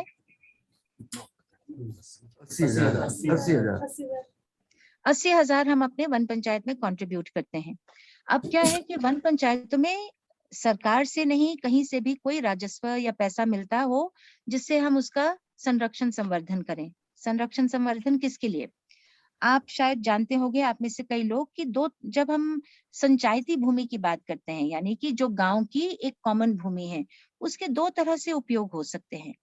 एक तो आप कहेंगे ये हमारे कॉमन्स हैं, मतलब हमारे सबके हैं, और उसमें आप नियम कानून लागू करेंगे, कौन उसमें अंदर जा सकता है, कब उसमें से कुछ ले सकता है सामग्री, कब चरा सकता है, कब घास ला सकता है। और दूसरा है जिसको बोलते हैं ओपन एक्सेस, यानी खुला है सबका, कोई भी आए कोई भी जाए। दूसरे वाली स्थिति में क्या होता है कि फिर उसको संभालना बड़ा मुश्किल हो जाता है, क्योंकि कोई भी आए कोई भी जाए तो सबका है, पर किसी की जिम्मेवारी नहीं है। हमारे वन पंचायत में हम चौकीदार रखते हैं कि कुछ सीजन्स में कोई अपने गाय को चराएगा नहीं, कोई लकड़ी चोरी करके नहीं लाएगा, कोई हरा पेड़ नहीं काटेगा। उसको कंट्रोल करने के लिए हम एक बाउंड्री वॉल बनाते हैं या कांटा बाड़ डालते हैं। उस सब के लिए पैसा चाहिए। बहुत सारा काम हमारा श्रमदान से होता है, जहां हम लोग जाते हैं और अपना टाइम देते हैं, काम करते हैं। तो बहुत सारे काम ऐसे हैं जिसके लिए लोगों को आपको रोजी देनी पड़ती है। तो ये हमारा 7% काम के संवर्धन के लिए और निर्माण के काम के लिए जाता है। दूसरा आपका सवाल कि आखिरकार अगर हम हर बार खुशहाली वेल बीइंग की बात कर रहे हैं तो उसमें सिर्फ पैसा ही निर्णय नहीं लेता कि आप खुश हो, खुशहाल हो या नहीं, पर आप सुरक्षित हो, आप अपने घर में पिट नहीं रहे हो, आपका पैसा शराब में नहीं जा रहा, वो सब भी मुद्दे हैं। तो इसमें हम लोगों ने एक संगठन बनाया है जिसका नाम है माटी। अब माटी एक लोकल संगठन है। अब हमारा क्या अस्तित्व, ग्राम पंचायतें हैं, सरकार है, पुलिस है, एक संगठन से कौन पूछेगा? पर संगठन में अगर 2-4 महिलाएं पहुंचे तो उससे तो कोई नहीं पूछेगा। पर संगठन की अगर 100 महिलाएं एक जगह पहुंच गई तो ग्राम प्रधान भी खड़ा होकर नमस्ते बोलेगा, एसडीएम भी खड़ा होकर नमस्ते बोलेगा। तो हमने जो किया है, और ये बात कि क्या लोग चुप रहेंगे या बोलेंगे, मैं इसका एक छोटा उदाहरण देना चाहूंगी। शहर से आई, मेरी ताकत अगर एक व्यक्ति के रूप में आप देखें तो मुझे स्वायत्त महिला आंदोलन से बहुत ताकत और मजबूती मिली। 70-80 के दशक में जब शहरों में महिला आंदोलन, भारतीय महिला आंदोलन मजबूती पकड़ रहा था, उस दौर में मैंने कई चीजें सीखी। एक जो बहुत ही यूजफुल चीज मैंने सीखी वो ये था कि पर्सनल इज पॉलिटिकल। आपकी व्यक्तिगत जिंदगी ही आपकी राजनीति तय करेगा। यानी अगर हम महिलाएं कुछ करना चाहती हैं, लड़ना चाहती हैं, अपने आप से शुरू करो। और महिलाएं ही क्यों, हम सब, अगर आपने अपनी जिंदगी को, अपने पॉलिटिक्स को नहीं निखारा, समझा, तो आप बड़ी राजनीति में क्या बोलेंगे? तो जब मैं यहाँ आई और यहाँ पर एक बहुत ही क्या बोले, मैं तो बहुत चुप थी शुरुआत में, क्योंकि मुझे यहाँ की संस्कृति, यहाँ के लोग, मुझे तो यही लगता था कि मेरी बात सुनेंगे ही क्यों। और सही बात है, आप नए जगह में आए हैं तो क्यों सुनेंगे। तो एक बहुत ही खौफनाक हत्या हुई थी एक महिला की। उस समय मुझे लगा कि अब बहुत हो गया, चुप रहना ये वो, उठो और बोलो, अपने जहन, मतलब अपने अंदर का भी तो आवाज सुनो, लोग तुम्हें सुने ना सुने। मेरा जो सेल्फ कॉन्शियसनेस था उसको एक तरफ रखा और हमने एक मीटिंग बुलाई। और मैं बहुत डर रही थी कि मीटिंग बुला रही हूँ, कौन आएगा। हमने लोगों को पोस्ट कार्ड्स लिखे, उस समय पोस्ट कार्ड्स का जमाना था, कि हर गांव से प्लीज 2-2 महिलाएं आ जाएं। 10-10 महिलाएं आ गई हर गांव से, और उन्होंने कहा तुम कौन होते हो तय करने के लिए कि हमारे गांव से कौन कितने आएंगे। और मुझे उस समय जो एहसास हुआ वो ये था कि न्याय का एहसास हम सब में है, सही गलत हम सब जानते हैं, पर सब इंतजार कर रहे हैं कि दूसरा बोले तो मैं बोलूं। मैं क्यों बुरी बनूं, मैं क्यों दिखूं, ना चुप रहो। तो उस समय ये भी था कि उस पैसे का इतना बोलबाला हमारे इस क्षेत्र में नहीं था जैसे आज है। आज सब पैसों के पीछे हमारे क्षेत्र में भी भाग रहे हैं। आज लोग इतनी आसानी से इकट्ठा नहीं होते जितना कि 20 साल पहले, 30 साल पहले वो आ जाते थे। पर अब लोगों को ये एहसास हो गया है कि अकेले बोलेंगे तो दिक्कत है, लोगों की नजरों में आएंगे। अगर मिलकर बोलेंगे और वो एहसास सही गलत का हमारे अंदर है तो लोग सुनेंगे। तो हमने ये भी क्या है कि हम जाके कहीं न्याय नहीं देते, हम जाके ग्राम पंचायत में ग्राम प्रधान को बोलते हैं, ये तो तुम्हारा दायित्व है, सिर्फ निर्माण काम करना और सीसी मार्ग बनाना, ठेके लेना ही तुम्हारा काम नहीं, तुम्हारा दायित्व है सामाजिक न्याय। क्या कर रहे हो, करो। तो एक दबाव, सामाजिक दबाव बनाना, एक आवाज उठाना, एक हवा तैयार करना, इस तरीके से हमने काम किया और हम काफी कारगर रहे हैं। ये एक, अगर आप पूछे ये स्ट्रैटेजी वर्क करती है कि नहीं, बिल्कुल काम करती है। हर जगह न्याय नहीं मिला है, पर हर जगह बात दबी नहीं है और बात को लोगों को स्वीकारना पड़ा है कि कुछ करना होगा। मेरा नाम सुंदर है। तो सबसे पहले तो मैं ये कहना चाहूंगा कि जो आपकी बातें थी उससे मैं काफी रिलेट कर पाया, जैसे गांव में वापस आना और वहां पे अपने लिए स्पेस बनाना जहां पर आप बात रख पाएं और काम करके दिखाना, ताकि लोग आप पे विश्वास करें और आपको आगे लाए। तो मेरा सवाल थोड़ा सा कम्युनिटी टूरिज्म पे है। मुझे पता है कि ये क्वेश्चन इस छोटे से टाइम में पूरा जवाब नहीं मिलेगा, तो मैं चाहूंगा कि आप अगर मुझे रेफरेंस दे पाएं कि जहाँ पर कम्युनिटी टूरिज्म प्रैक्टिकली अभी इस वक्त हो रहा है, जैसे आपके क्षेत्र में हो रहा है, तो मैं कहाँ इसके बारे में पढ़ सकता हूँ या फिर हम प्रैक्टिकली जाके देख सकते हैं। क्योंकि हम अभी मैं किन्नौर डिस्ट्रिक्ट से आता हूँ, तो हम चाहते हैं कि जितना हो सके इसमें हम गलतियां ना करें और एक छोटे से गाँव में ही इसे पूरे बेहतर तरीके से करके दिखाएं, ताकि पूरा किन्नौर इस लेवल पे चल सके। तो मैं इसमें कास्ट, महिलाएं सबको इंक्लूड करना चाहूंगा। तो आप मुझे अगर रेफरेंस दे पाएं कहाँ पे इस चीज को देखा जा सकता है, या फिर हम कहीं ऑनलाइन पढ़ सकते हैं या फिर जान सकते हैं? जरूर सुंदर। सुंदर, तुम ये नो मीन्स नो वाले अभियान से जुड़े हो? हाँ जी मैम। हाँ, थैंक यू। और थैंक यू ये कहने के लिए, क्योंकि मैं तुम्हारी भी सफर में समझ सकती हूँ कि एक वापस गांव जाना, जिस चीज का जज्बा आपके अंदर है उसको स्थापित करना, संघर्ष करना, लोगों को जोड़ना, तो एक हम राही होने के नाते आपको भी थैंक यू कि आप वापस गांव की ओर गए हो। जहाँ तक ये बात है कि हमारे जैसे लोग जो जमीन को पकड़कर अपने पॉलिटिक्स जीने का प्रयास कर रहे हैं, इसके बहुत उदाहरण हैं। शायद प्रेरित करने के लिए इतने उदाहरण हैं। यही है कि बहुत बिखरे हुए हैं, अलग अलग जगह हैं। एक जगह जहां आप इसके बारे में पढ़ सकते हैं, आप अगर विकल्प संगम करके एक प्लेटफॉर्म है, उसमें विकल्प, हम सब विकल्प ढूंढ ही रहे हैं। और अक्सर क्या होता है, 2-4 लोगों के कारण कुछ विकल्प थोड़े से जड़ पकड़ते हैं, थोड़ी देर चलते हैं और फिर वो लोग कहीं चले जाएं या वो ग्रुप कहीं टूट जाए तो वो सोच भी और वो प्रयास भी रुक से जाते हैं। तो सोच सबसे इम्पोर्टेंट है। मुझे तो इस उम्र में आकर करने के साथ एक्शन और रिफ्लेक्शन उतना ही जरूरी है। आप काम भी करें पर उस पर सोच भी बनाएं। विकल्प संगम में ऐसे जो वैकल्पिक पर्यटन के उदाहरण हैं या अपने गांव घर में किसी तरह के विकास का विरोध करने की जो एक प्रयास रहे हैं, उनके उदाहरण मिल जाएंगे। पर सबसे इम्पोर्टेंट तो ये है सुंदर, अगर आपको कभी मौका मिले हमारे इलाके में जरूर आए, खुद देखें, खुद लोगों से मिलें।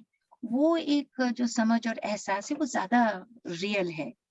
1 घंटे में तो सच में कितना आप बोल पाए या पढ़ के भी आप किसी लिखने वाले का ही पर्सपेक्टिव समझ पाएंगे। So you most welcome to come and visit और हमारे गेस्ट बनिएगा प्लीज। आगे कोई सवाल? आगे कोई सवाल? मेरे एक सवाल है। थोड़ा उधर ठीक। मेरा नाम सिद्धार्थ है और मेरा सवाल ये था कि आपने बीच में मेंशन किया था कि मुंशियारी ब्लॉक को ग्राम पंचायत से नगर पंचायत में बनना प्रपोज्ड है, तो वो कितना इनएविटेबल है और अगर उसे रेजिस्ट किया जा सकता है तो आप किस मेथड से उसे रेजिस्ट कर रहे हैं, और मतलब अगर आप कम्युनिटी बेस्ड या लीगल तरीके से भी आप उसको अगर रेजिस्ट करें तो किस तरह से कर रहे हैं? क्योंकि कल हमारा, आपका जो मूल सवाल है और जो कल हमारा एक प्रोग्राम था टू रीथिंक डेवलपमेंट, तो नगर पंचायत बनने से, अर्बनाइजेशन से एक डेवलपमेंट आएगा, पर हम उसे किस तरह से रीइमेजिन कर रहे हैं आपके स्पेसिफिक मुंशियारी ब्लॉक के हिसाब से, और आप उसे ग्राउंड पे किस तरह से फाइट कर रहे हैं? थैंक यू ये सवाल पूछने के लिए, क्योंकि मुझे लगता है बहुत इंपॉर्टेंट सवाल है। वही परिकल्पना से जुड़ा हुआ, नैरेटिव से जुड़ा हुआ। विकास क्या है? मतलब आप गांव से जा रहे हो शहर की ओर तो वो विकास है, उसको चैलेंज करना। इंटरेस्टिंग बात यह है कि ये नगर पंचायत का विरोध, ये हम जैसे कुछ पढ़े लिखे या इक्के दुक्के लोगों का विरोध नहीं रहा। ये ग्राम पंचायतों से विरोध उठा, क्योंकि हम गांव वालों को ये लगता है कि जब ग्राम पंचायत है तो हम एक छोटी इकाई हैं। हम तो डिसेंट्रलाइजेशन, विकेंद्रीकरण की बात करते हैं। एक छोटा गांव है जिसमें हमारे वार्ड पंच हैं, हमारा ग्राम प्रधान है, जवाबदारी अधिक है। तो वो मॉडल हमें चाहिए। नगर पंचायत का विरोध हम क्यों कर रहे हैं? नगर पंचायत का विरोध इसलिए कर रहे हैं क्योंकि वो 5 गांव को अपना, क्या बोलते हैं, पॉपुलेशन को बनाना, क्योंकि नगर पंचायत के लिए आपको एक तरह का पॉपुलेशन साइज चाहिए। तो उन्होंने हमको कई गांवों को चपेट में ले लिया। वो कह रहे हैं कि एक तो पैसा ज्यादा आएगा, कूड़ा निस्तारण ज्यादा सरल होगा, जो कि बकवास है। हम सब जानते हैं कि छोटे छोटे नगर पंचायतों को देखो, उनके शहर के पास कूड़ा का डंप है। हमने अभी तक कोई कारगर कूड़ा निस्तारण का तरीका ढूंढा ही नहीं पहाड़ों में, और ढूंढ भी नहीं रहे हैं, तो उसको हम बस्ट कर देते हैं। आधार क्या है हमारा? कॉन्स्टिट्यूशन हम यूज करते हैं। संविधान में आप देखिए कि नगर पंचायत बनाने के लिए जब तक आपका 70% जन आबादी कृषि आधारित है तो आप उसको ग्राम पंचायत ही मानेंगे। तो जब वो हमें डांटते हैं और चेक लाकर दिखाते हैं या पुलिस ले आते हैं, विशेषज्ञ लाते हैं, तो हम उनके संविधान दिखा देते हैं, प्लीज इसको पढ़िए।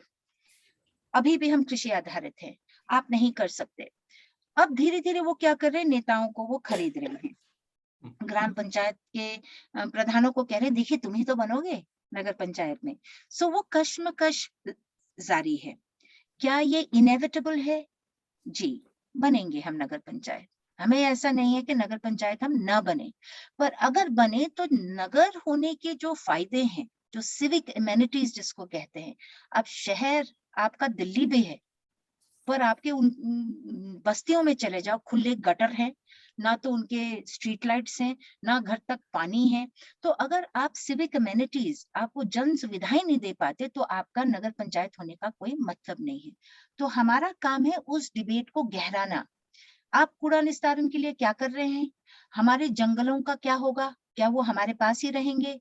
क्या आप जन सुविधाएं दे पाएंगे? तो इस पूरे विरोध की प्रक्रिया को हम एक डिबेट का टाइम के रूप में इस्तेमाल कर रहे हैं कि जब नगर पंचायत बनेगा तो एक वो सही इकाई बनेगी। I hope I answered your question Siddharth. लोग आपकी मतलब ये सोच समझ पा रहे हैं, मतलब जितना कॉम्प्रिहेंसिवली आपने समझाया, तो जो गांव के लोग हैं वो ये समझ पा रहे हैं? बिल्कुल बिल्कुल, और ये इसीलिए हो पा रहा है। नहीं तो आप बताइए, 2 बार घोषणा हो चुकी है, एक बार 2013-14 में घोषणा हो गई थी नगर पंचायत बन जाएगा, बन गया। आज 6 महीने पहले फिर से चीफ मिनिस्टर ने घोषणा कर दी, नगर पंचायत बन गया। नगर पंचायत के 1-1 करोड़ रुपया आके वापस चला गया। ये सिर्फ चर्चा के आधार पर नहीं होता है। जब जन संघर्ष होता है और देखते हैं कि इसके पीछे जन सैलाब है, लोगों का मंशा है, तो चुनाव के समय वो सब पीछे हट जाते हैं। Thank you. Thank you. अगला सवाल। अगला सवाल।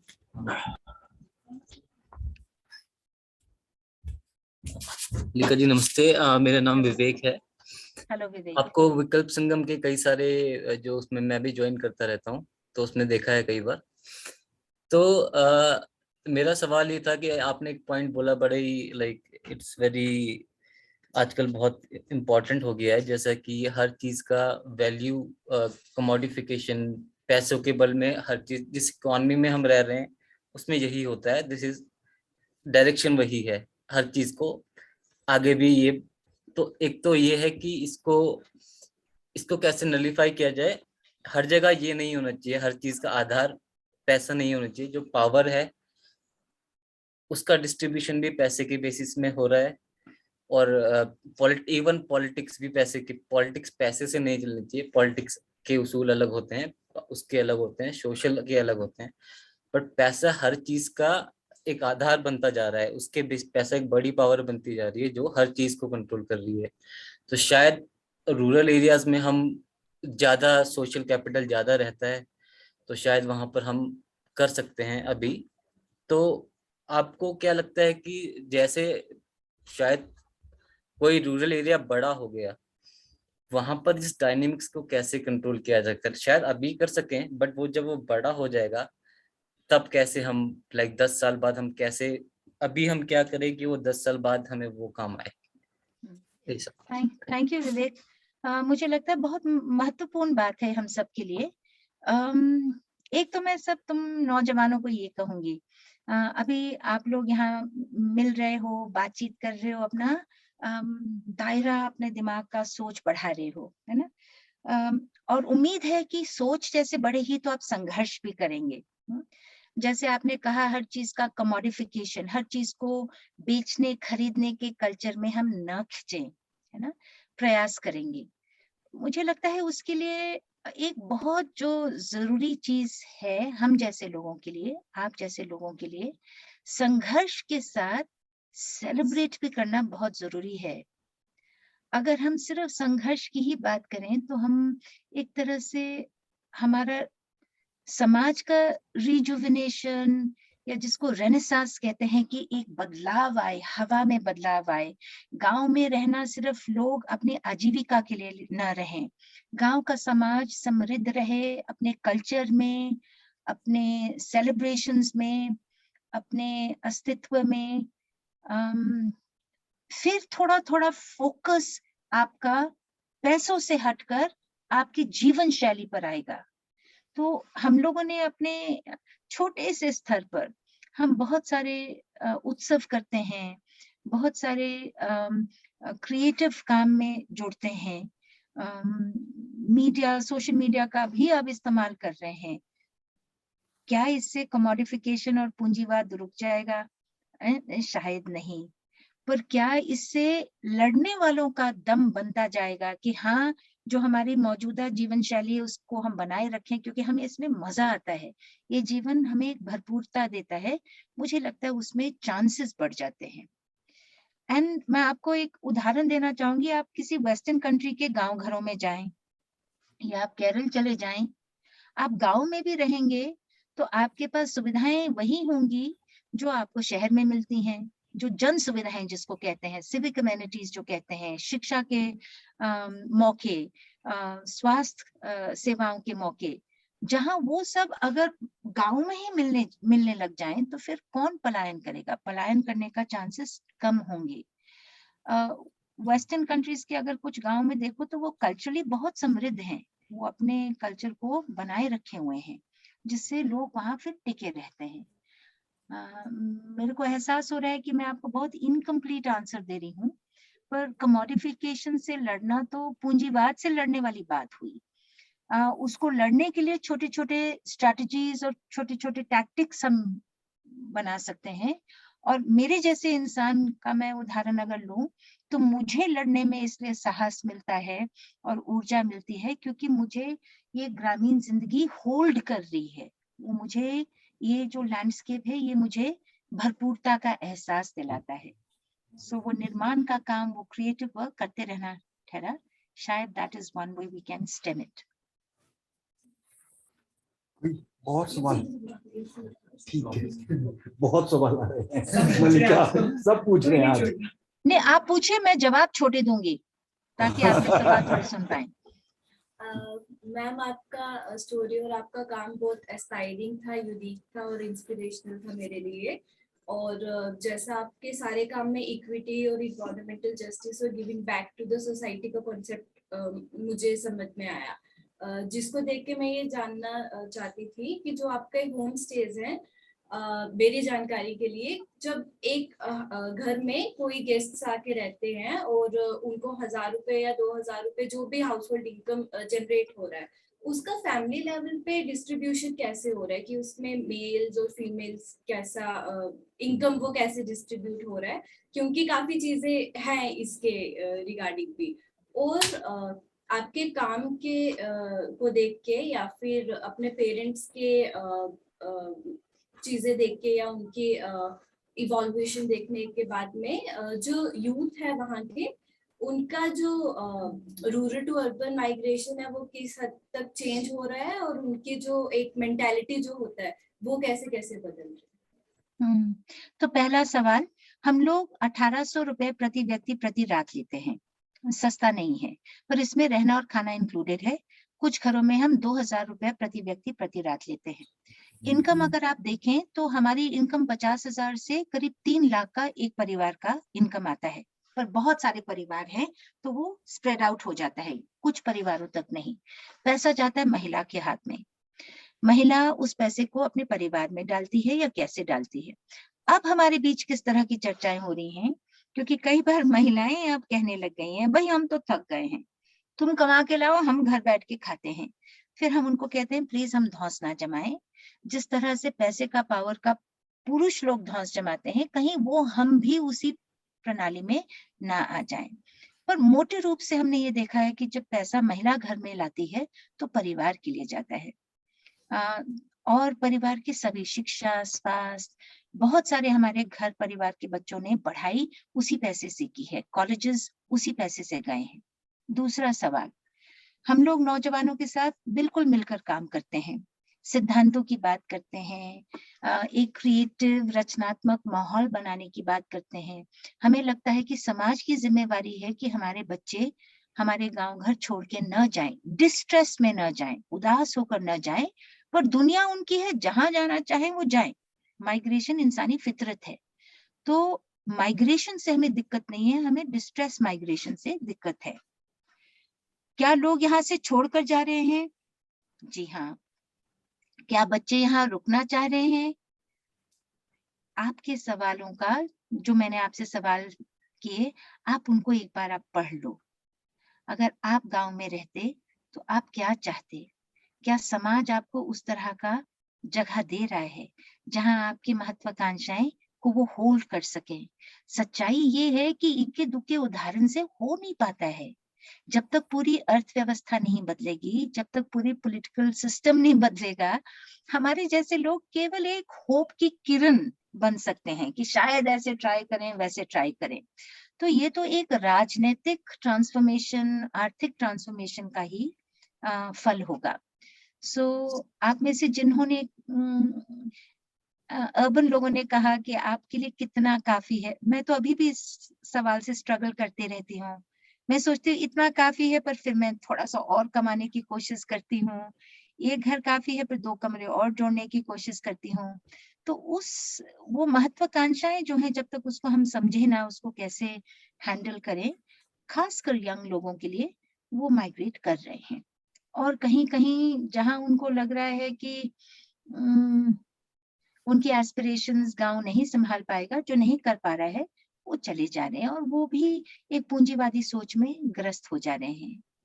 लास्ट चीज मैं आपका जवाब ये देना चाहूंगी कि शायद ये साइक्लिकल है। मेरे पिताजी गांव के थे, पंजाब के एक गांव के थे। वो गांव से निकले, मैं शहर में पली बड़ी हुई, मैं वापस आई। शायद जो बच्चे इस बार जाएंगे, उनके बच्चे शायद गांव वापस लौट कर आए। तो सोच लंबी है और परिवर्तन के लिए संघर्षरत रहेंगे। मेरा सवाल काफी एक तो सुंदर के सवाल से काफी मिलता जुलता है। वैसे तो मैं प्रोफेशनली एक आर्किटेक्ट हूँ और किसान भी हूँ। किसान ऐसे मतलब अपनी परिवार की मदद करती हूँ। जितना ज्ञान मुझे है वो उनके एक्सपीरियंसेस से ही है। मैं कोई प्रोफेशनल काम में तो नहीं बोल सकती, बस हाँ कि 1-2 हाथ अपने जरूर दे देती हूँ मदद करने के लिए। तो आर्किटेक्ट के साथ में मैंने कोई प्रोफेशनल काम तो नहीं करा। जॉब छोड़ के अपने गाँव में ही चली गई, पढ़ाई करके एक महीना काम करके। तो मेरे गांव तो एक मतलब वैली है, तो वहाँ पे मेरे बहुत छोटे मुद्दे हैं, पर वो बड़े होके बड़े स्केल पे देखें तो बहुत बड़े मुद्दे भी हैं। वेस्ट मैनेजमेंट और जो बाथरूम का पानी होता है, ग्रे वाटर जिसको कहते हैं, तो वो दूसरों के खेत में माइक्रोप्लास्टिक ऐड कर रहा है। उसके लिए आज तक मुझे मतलब कोई हल अभी तक समझ नहीं आता है कि मैं किस तरीके से उस पर काम करूँ, क्योंकि मैं बहुत एक खुद ही मैं अकेली हूँ और मुझे कोई रिसोर्स पर्सन है अपने गाँव में मिला नहीं जिससे मैं इन सब चीजों पर बात कर सकूँ। और एक ऑर्गेनाइजेशन साथ में काम कर रही थी, तो वो लोग किसानों साथ काम करते हैं मतलब। तो हमने अभी तक तो ऑर्गेनिक खेती से उनको कनेक्ट करके रखा हुआ था। बट अब जैसे आपने बोला कि एक पहाड़ी क्षेत्र में खेती को इतने बड़े स्केल पे करना तो एक चीज वर्कआउट नहीं हो पाती है। तो हमने सोचा कि क्यों ना हम लोग कुछ प्रोडक्ट्स ऐड करें जो उनके रोजाना मतलब जो हमेशा बनाते हैं, जैसे घास से दरी बनाते हैं या तो मतलब कुछ भी ऐसे हस्तशिल्प चीजें, और एग्रो टूरिज्म ऐड करें। और जो मंडी की एक ट्रेडिशनल आर्ट फॉर्म थी जिसमें वो लोग कुछ गाने और नाटक करते थे, पर वो आजकल तो मतलब हमारी जनरेशन को तो पता भी नहीं है, पर वो हम लोग एक स्लैंग की तरह वर्ड यूज करते थे। तो उन चीजों को हम लोग चाहते हैं कि बड़े स्केल पे करें। जैसे आप तो वो चीजें प्रैक्टिस कर रहे हो, agro tourism and home stay वगैरह, तो हम लोग अभी प्लानिंग फेज में ही है कि हम लोग लिस्ट डाउन करें कि क्या क्या चीजें करके वो एक मेजर चंक ऑफ पीपल को मतलब रोक सकती है गांव में काम करने के लिए। क्योंकि ऐसा तो नहीं है बहुत दूर जा रहे दूसरे शहर में, पर माइग्रेट जरूर करते हैं सीजन के लिए, कहीं बाहर चले जाते हैं कुछ भी। तो आप थोड़ा सा समझा सकते हैं कि किस तरीके से मार्केटिंग, क्योंकि मार्केटिंग एक शब्द है जो प्लान करने के बाद में एग्जीक्यूट करने में बहुत संघर्ष उसमें लगता है। क्योंकि हमने ये सब चीजें लिख ली है कि हाँ दुकान में रख देंगे या तो इंस्टाग्राम पेज बना देंगे या तो कुछ ऐसे कर देंगे, बट वो मतलब आपने क्यों संघर्ष करके उसको वर्क कराया है उस मॉडल को। तो क्या आप सजेस्ट करोगे कि क्या चीजें हमें करनी चाहिए एक्चुअली इन सब चीजों में? तुम्हारा नाम क्या है? तुम्हारा गांव का नाम क्या है? इलाका? वैसे मेरा नाम अंशुल है। मैं चाहती हूँ मुझे दीक्षा बुलाएं। इलाका मेरा मंडी है। मंडी में एक गांव है कनेक्ट करके, बट जिस गांव में मैं ये एग्रो टूरिज्म की बात कर रही हूँ वो करसोग तहसील में है। छोटा गांव है पांगना करके, वहां पे पांगना में भी बाग करके एक गांव है। तो तुम चाहते हो तुम्हें दीक्षा बुलाएं लोग? हाँ जी। हाँ दीक्षा, तो ऐसा है कि जो तुम कह रहे हो, अब इसके लिए वाकई एक ग्रोइंग मार्केट कहते हैं, चलो, बिकॉज हम लोग इसमें व्यवसाय भी ढूंढ रहे हैं और आजीविका ढूंढ रहे हैं। तो there is a growing market जहां पर एक्सपीरियंशियल टूरिज्म, अब लोग ना इमारतें वगैरह नहीं पर अनुभव ढूंढने, मेमोरीज बनाने आते हैं, सीखने आते हैं, अपने क्या बोलते हैं, कल्चरल रूट्स, रूरल रूट्स को ढूंढने आ रहे हैं। ये ट्रेंड है, जैसे अलग अलग टूरिज्म ट्रेंड्स चलते हैं। तो मुझे लगता है कि एक, इसमें संभावना बहुत है। 2, इसको लाइक माइंडेड लोगों के साथ अगर मिलकर थोड़ा आप भ्रमण कर लें, और लोगों ने क्या किया, जरूरी नहीं है कि आप वही करो, पर आइडियाज अच्छे आ जाते हैं।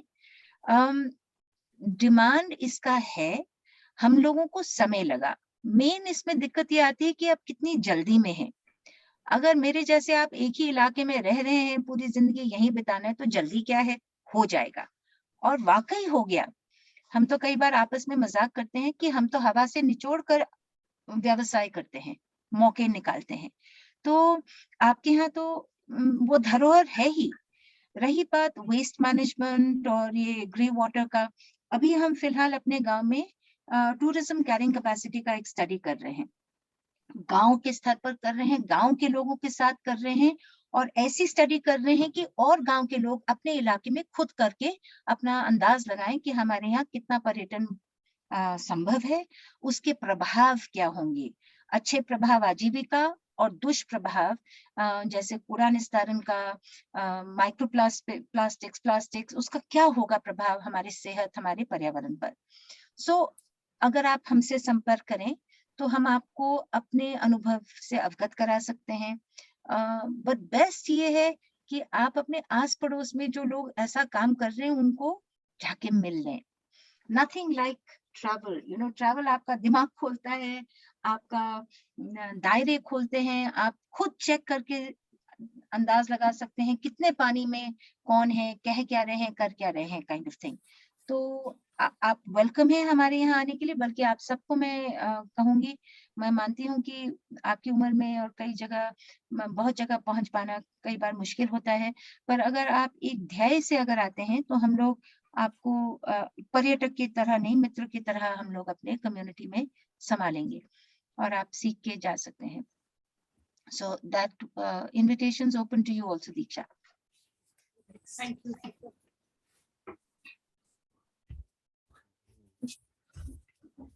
मैम, मेरा नाम शिवानी है, मैं देहरादून से हूँ। वैसे मैम, जैसे आपने बोला कि लोग अब वापस आ रहे हैं अपनी रूट्स से जुड़ने के लिए, वहीं पे आजीविका चलाने के लिए, तो मैम वापस आ रहे हैं, पर हर गांव के बीच में इससे कैपिटलिज्म बन जाएगा, क्योंकि एक दूसरे से कंपटीशन चालू हो जाएगा। जैसे आपने बोला कि हम लोग प्रीमियम रेट पे बेच रहे हैं अपनी चीजें, तो दूसरा गांव हो सकता है आपसे कम में बेचे, और दूसरा गांव वो आपसे भी कम में बेचे, तो मैम इसके बीच में तो फिर वो रूट्स भूल जाएंगे ना शायद सब लोग।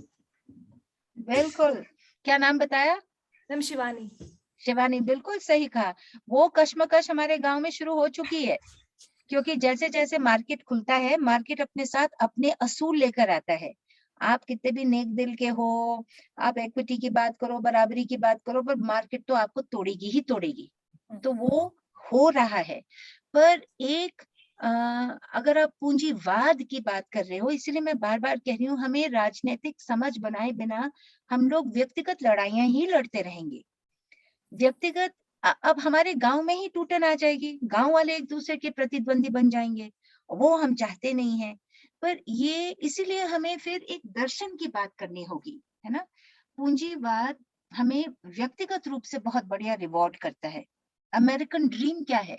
लोग, आप में से कई लोग, आपके मित्र होंगे, आपके गांव के लोग होंगे जो यही सोचते होंगे कि मैं कनाडा चला जाऊं, मैं अमेरिका चली जाऊं, क्योंकि वहां पर वो लोग ये भ्रम पैदा करते हैं कि आपका अगर व्यक्तिगत हुनर है और आप में काबिलियत है तो आकाश आपका सीमा है, कुछ भी हासिल कर सकते हैं।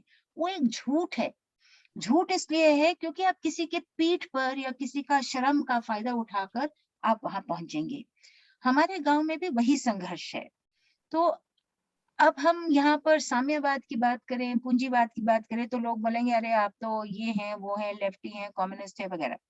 पर व्यवहार में अगर आप धक्का लगाते रहें और बात करते रहें, देखिए कौन पा रहा है और कौन खो रहा है। कंपटीशन में हम खोएंगे और पाएगा टूरिस्ट। मैंने अगर आज 1800 कहा और बगल वाले ने 15 किया, मैंने 1000 किया, फिर उसने 500 किया, लास्ट में तो पर्यटक ही हंसते हुए चला गया, बाजार में खरीदारी हंसता हुआ चला गया। तो हम लोग कोशिश कर रहे हैं कि उस तरह की समझदारी, उस तरह की बहस हमारे बीच चलती रहे। आसान नहीं है, क्योंकि ये एक दर्शन की बात है और दर्शन बहुत मुश्किल है बदलना। It's more about revolution. या कभी क्या होता है कि कम्युनिटी बहुत कोहेसिव हो, जैसे कि काजा में है। काजा में उन्होंने कहा होम स्टे वाला कोई भी 1000 से नीचे नहीं लेगा। तो वो थोड़ी ट्राइबल कम्युनिटी, अभी कोई बोलता है, उनके अपने पहले के जो ट्रेडिशनल इंस्टीट्यूशंस है वो बचे हैं और वो सुनते हैं। तो वहां पे कुछ जगह तो ये चल पाता है, जहां बहुत बड़ा और जहां इस प्रकार की कोई वॉइस नहीं है, तो फिर मार्केट अपना गेम खेली जाता है हर जगह। बट मतलब जैसे हम लोग अभी मैम ने स्टार्टिंग में बोलते ना कि कहाँ पे सेटिस्फेक्शन तुम्हारी जिंदगी का, मतलब कहाँ, तो वो तो किसी को, ये तो इंसानी फितरत है, उसको पता नहीं होता। मतलब जैसे जैसे पूर्ति होती रहती है वैसे वैसे से इच्छाएं बढ़ती रहती है। तो उस स्टेज में ये तो बहुत बड़ी प्रॉब्लम क्रिएट कर सकती है ये चीजें, मतलब आगे। और शिवानी करेंगी और उसको कबूल करते हैं, क्योंकि हम सब उस चीज के प्रोडक्ट्स हैं। आप, मैं, जिस समाज में आज के दिन रह रहे हैं वो हमारी सच्चाई है। पर हमी से तो जवाब आएगा जब हम अपने सीमाओं को, अपने संसाधनों की सीमाओं को देखना शुरू करेंगे कि इससे ज्यादा दोहन करने से तो कुछ बचेगा ही नहीं। पानी नहीं बचेगा, पेड़ नहीं बचेंगे, मिनरल्स नहीं बचेंगे। आप हर चीज को ऊर्जा और उत्पाद में ही धकेल दोगे तो कोई पिचकेगा ही। तो जो न्याय संगत बात है ना, उस पर चर्चा करते रहना ठहरा और उस पर सवाल उठाते रहना ठहरा और उसके बिल्डिंग ब्लॉक्स ढूंढते रहना ठहरा। जैसे गांव की हम बात करें तो हम तो चैलेंज बार बार अपने एक दूसरे को करते हैं। ये नहीं कि हमारे गांव में अब बराबरी है, नहीं है, पर सवाल उठाने से डरना नहीं है। Thank you ma'am. Last question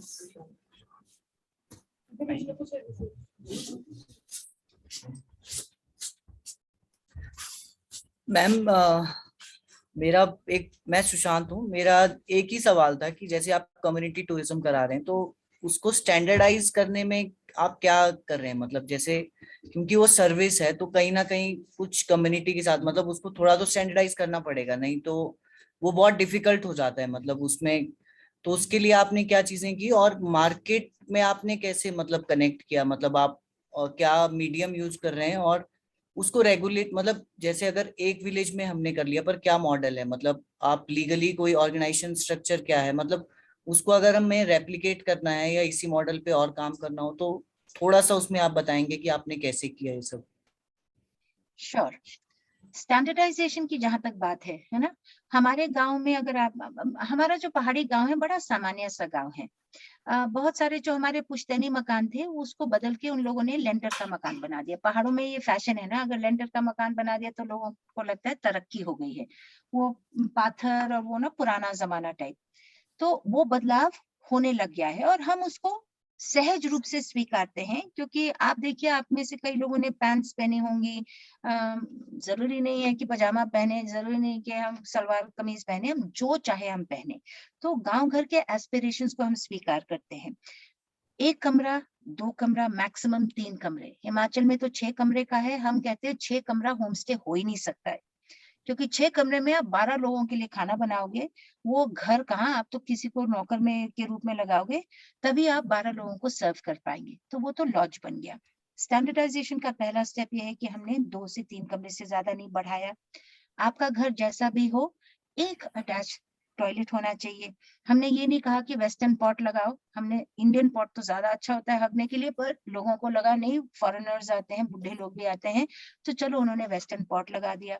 हमने गीजर की मांग नहीं की, पर कई लोगों ने गीजर लगा दिया। समय के साथ हमने इन्वर्टर सब घरों में लगाया। पर स्टैंडर्डाइज जो हमने किया वो एक ही चीज थी, सभी घरों में सफेद चादरें, बेस्ट दुवेज, सफेद टाल्स। क्योंकि जब पर्यटक आता है, हम उनको कहते हैं माहौल घर टाइप का होगा। हाइजीन के मामले में जो आपके पर्सनल इफेक्ट्स हैं, जैसे चादर है, तौलिया है, वो बेस्ट होटल के बराबर होगा।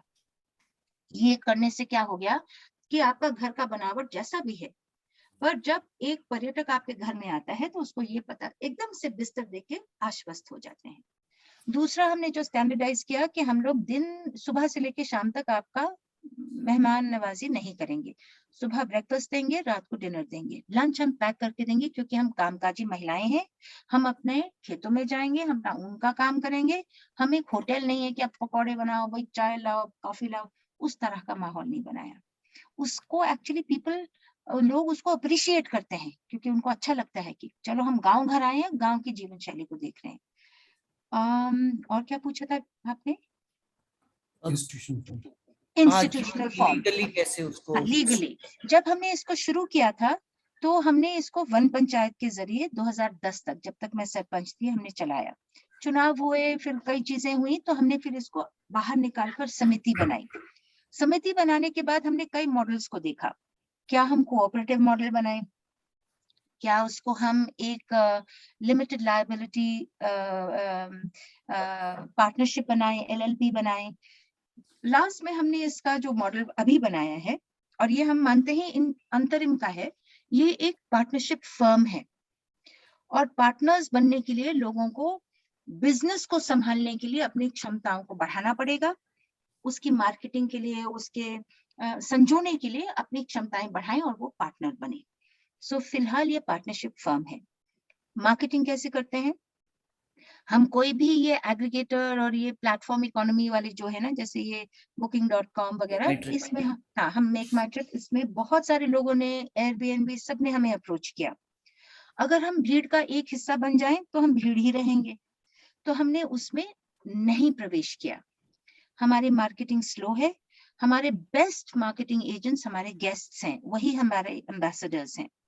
और हमारा जो, अगर आप पूछें तो कितने लोग आते हैं, तो 2019 का ही स्टेटिस्टिक्स दूंगी क्योंकि 20-21 तो वॉश आउट रहे, तो हमारे करीब एक साल में 700 गेस्ट्स और 2000 ऑक्यूपेंसी नाइट्स, जो हमारे लिए पर्याप्त है। क्यों? क्योंकि इससे ज्यादा अगर हम करने लगे तो हमारी खुद की जिंदगी गई, हम दूसरों के ही खुशियों के लिए हम लोग अपना समय दे रहे हैं। So marketing is limited, pointed, और अब तक तो ठीक ही रहा है। अब सोशल मीडिया में भी आ गए हैं, वेबसाइट बना रहे हैं, इंस्टाग्राम चैनल है, चेक कर लीजिएगा अंदाज के लिए। रिक्वेस्ट था कि मैं कुछ फोटो शेयर करूं, बट उसमें फिर बहुत अलग ऊर्जा चली जाती है। बट आप हमारा इंस्टाग्राम चैनल देख लें, हिमालयन आर्क, हिमालयन ARK, तो कुछ आपको 30-32 फोटोग्राफ्स आपको दिखेंगे जो हम लोगों ने डाली हैं हमारे इलाके के बारे में। Okay ma'am, thank you. अब चलो सवाल लेना। प्रकाश, हाँ, क्या कोई हमारे नौजवान साथी जो सवाल पूछा था मैंने, ग्रामीण इलाके में, लास्ट आई एम क्यूरियस, क्योंकि मेरे लिए ये कंप्लीट सेशन हो जाता है कि मैं भी आपसे कुछ फिर समझ के सोच के जाऊं कि आपको अगर गांव में रहना होता तो आपका ड्रीम जॉब या आपकी महत्वाकांक्षाओं के हिसाब से क्या काम होता। अगर कोई पढ़ के सुनाना चाहता है, जो शुरू में लिखा वही पढ़ दीजिए, जैसे शब्दों में लिखा है, जस्ट रीड इट आउट। जो भी ग्रामीण इलाके से किसी ने लिखा है, मैं लिखा तो नहीं, पर वर्बली बोल सकता हूँ जो मैं चाहता हूँ। नहीं, पहले जो बोला था, अभी नहीं, सुनकर नहीं, अभी नहीं, नहीं, वो सोच के, अब नहीं, पहले ही लिखा था, देखो मैंने। हाँ बोल दो, हाँ बता दो। हाँ, सस्टेनेबल एग्रीकल्चर एंड टूरिज्म, इसके बारे में सोचा था मैंने। Thank you. और कोई? हाँ बोलो। मैं लिखा था कि हम गांव में रहकर गाय, भैंस, बकरी पालना चाहेंगे और अपने गांव के जंगलों या आसपास की औषधि का यूज करके उसे इस्तेमाल में लाएंगे। शाबाश। और कोई? और मिक्स फार्मिंग जैसे करके, खेती करके, और मुझे सस्टेनेबल घर बनाने की अपॉर्चुनिटी मिल जाए, वर्नाकुलर घर बनाने की, तो उसमें उधर रुक जाऊंगी। शाबाश। एक बात बताऊं दीक्षा, हमारे यहाँ ना हमने अब लोगों के घर तो बन गए हैं, पर वर्नाक्युलर में हम कैसे वापस जाएं? हमारा एक बहुत अच्छा परंपरा यहाँ है जिसको लिखाई कहते हैं, बहुत इलेबोरेट कार्विंग किया करते थे लोग। अब वो पैसे नहीं है, लोगों के पास रुझान नहीं है, तो नहीं कर रहे हैं। पर हमने एक वर्कशॉप की जहाँ पर 1 साल का IIT रुड़की के साथ मिलकर, जहाँ हमने फिर वो वर्नाक्युलर आर्किटेक्चर का कम से कम वो कार्विंग हमने किया और सीखा और डाला। सो जब आप आओगे तो और बात करेंगे। और किसी ने लिखा? मैंने लिखा था, I can teach kids work on agriculture and horticulture and work on like reviving traditional architecture. Like मैं इंजीनियर हूँ तो मेरा इंटरेस्ट है जी, तो आप ग्रामीण इलाके से ही है? हाँ, मतलब मैं गांव से हूँ। ठीक है, तो आपका रुझान इसमें है और आप करना चाहते हैं, बढ़िया। और कोई? तो मैंने लिखा था कि गांव में मैं मतलब प्राकृतिक कृषि करता, अभी थोड़ा टाइम नहीं मिल रहा है मुझे के लिए, और साथ ही गांव में कम्युनिटी में एक ऐसा सिस्टम बिठाने के लिए कोशिश करता जो किसी व्यक्ति विशेष पे डिपेंडेंट ना हो, तो जनरेशन काम करता रहे। तुमको पॉलिटिक्स में इंटरेस्ट है, ग्राम प्रधान बनना वगैरह? पॉलिटिक्स से तो मैं थोड़ा दूर ही हूँ, मेरे साथ ही है, वहाँ पे पकड़ है हमारी। पकड़ होनी चाहिए। और मुझे लगता है पॉलिटिक्स, देखो दो लेवल है पॉलिटिक्स के, और पॉलिटिक्स में जाना मेरे लिए क्यों जरूरी रहा। आज के दिन मैं ग्राम प्रधान सरपंच हूँ, पर कल के दिन ब्लॉक में, ग्राम पंचायत में एमएलए, उसकी लड़ाई तो धन बल और बहुबल का ही हिसाब किताब रहता है। पर गांव घर में आप एजेंडा तय करने की स्थिति में होंगे, तो जो आप एक व्यक्तिगत स्तर से हटकर एक सामाजिक स्तर की बात कर रहे हैं, शायद वो एक रास्ता बन सकता है। पंचायत बॉडी में है, हमारे साथी हैं, which is good enough। Urban लोग कोई कुछ लिखे हैं कि आप how much is enough for you, आपके लिए कितना पर्याप्त है, आपने कहाँ अपनी सीमा बांधी है? शहरों का तो यही प्रॉमिस है ना कि आप जो चाहे बन जाओ, जो चाहे कर लो। बोलिए कुछ शहरी साथी। मैम, जैसे आपने मतलब पहले आप भी स्टार्टिंग में शहर में रहे हो, फिर आप बाद में गांव में गए हो, तो ऐसे अगर मेरा कोई स्टेटस सही बन गया, मतलब मैंने थोड़ा कमा लिया और फिर मैं उस चीज पे इन्वेस्ट करना चाहूंगी आगे, मतलब फ्लोरिकल्चर का, क्योंकि अभी उत्तराखंड में लॉकडाउन के बाद बहुत ज्यादा चला है, उत्तराखंड के अंदर चमोली डिस्ट्रिक्ट में मेनली, तो उस पे करना चाहूंगी आगे। गजब, ठीक है। शहरी साथी क्यों चुप है? शहरी साथी बोले, शहरी साथी आपस में कर रहे कि इतना बड़ी चाहते हैं हमारी, तो हम लोग नहीं, उसके लिए बड़ी विडंबना है। एक्चुअली आप देखो, विडंबना ये है क्योंकि शहर ने आपको प्रॉमिस ये किया है, शहर के लिए आपको तैयार किया गया है, आपको उसके उधर पढ़ा लिखा के धकेला है, तो आप कैसे लिमिट करोगे अभी? मैम, मैंने तो एडमिनिस्ट्रेशन लिखा था, जो भी एडमिनिस्ट्रेशन, बढ़िया, जो एडमिनिस्ट्रेशन से मैं सीखूंगा या अपने विलेज को सिखाऊंगा वही, क्योंकि गैप बहुत रह रहा है, एडमिनिस्ट्रेशन कुछ और बोल रहा है और हमारे विलेज कुछ और सोच रही है, तो मैं इस बीच में गैप बिल्कुल कम करना चाहता हूँ, ये मैंने लिखा। बढ़िया, इंटरेस्टिंग।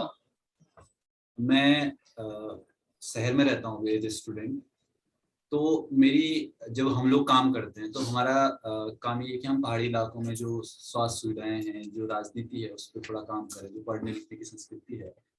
तो मैं तो चाहता हूं कि मैं गांव में रह के काम करूं, पर जो गांव का सिस्टम है, जैसे आपने कहा कि चैलेंजेस है, तो आप काफी मोटिवेशन मिला कि वापस जाके आपको चैलेंजेस तो फेस करने पड़ेंगे, पर एक सिविल सोसाइटी के तौर पर आप जब आप रिसर्च करते हैं, जैसे हम लोग अभी स्वास्थ्य सुविधाओं पर रिसर्च कर रहे हैं पिथौरागढ़ पूरे उत्तराखंड में, तो हम इस तरीके से क्या रोल अदा कर सकते हैं? तो हम लोग, मैं चाहूंगा कि कम से कम जो एज सिविल सोसाइटी या मतलब अगर हम पॉलिटिकली भी एक्टिव होते हैं, पॉलिटिकली भी मतलब अगर हम वो कर पाएंगे।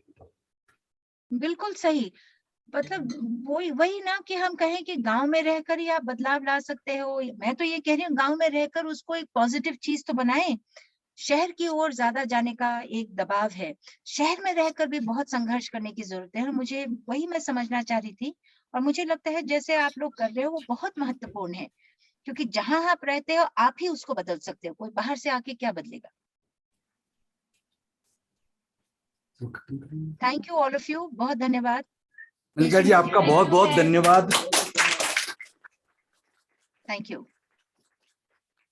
यहाँ सभी ने बहुत अच्छे से पार्टिसिपेट किया। पहली बार मैंने देखा कि हर सबके सवाल थे, सबके कुछ न कुछ कमेंट्स थे, बहुत ही अच्छा लगा। कल हमारा एक ये रीथिंकिंग डेवलपमेंट में एक सेशन था, जिसमें कुछ बातें अगर आप चेक करें, जैसे ये तो बहुत ही जो हमने वो जो बेसिक एलिमेंट्स बताए कि कौन क्या ओन करता है, कौन क्या काम करता है, किसको कितना मिलता है, उसका पर्यावरण पे क्या असर पड़ता है, तो आप देखेंगे कि मलिका जी ने इन चीजों को कहीं ना कहीं उसमें आपको दिखता है। तो जब भी आप कोई चीज करें तो उन सवालों को हमेशा ध्यान रखें। अगर आप तो उन चीजों को अगर थोड़ा आप उसके प्रति कॉन्शियस हैं, उन चीजों को आप जब भी अपने काम में करते हैं उसमें देखेंगे तो मुझे लगता है कि गलतियां थोड़ी कम होगी। और जैसे इन्होंने भी पूरा एक तरीके से तो पूरा एक ट्रायल एंड एरर है करना, तो क्योंकि जो परिस्थिति वहां होगी वो आपके यहाँ नहीं होगी, तो वो करना पड़ेगा। लेकिन आप कुछ जो एलिमेंट्स हैं जो इन्होंने अपने काम में शामिल किए हैं उनको समझते हुए अपने क्षेत्र में ले जाएंगे और उनको थोड़ा देखने की कोशिश करेंगे, तो मुझे लगता है कि उतनी गलतियां नहीं होंगी और कुछ अच्छा हो सकता है। धन्यवाद। बहुत बढ़िया, thank you very much and best of luck. सबको बहुत बहुत शुभकामनाएं आपकी जिंदगी के सफर में। Bye bye, bye bye. Thank you Prakash. Thank you. चलो बंद करते हैं।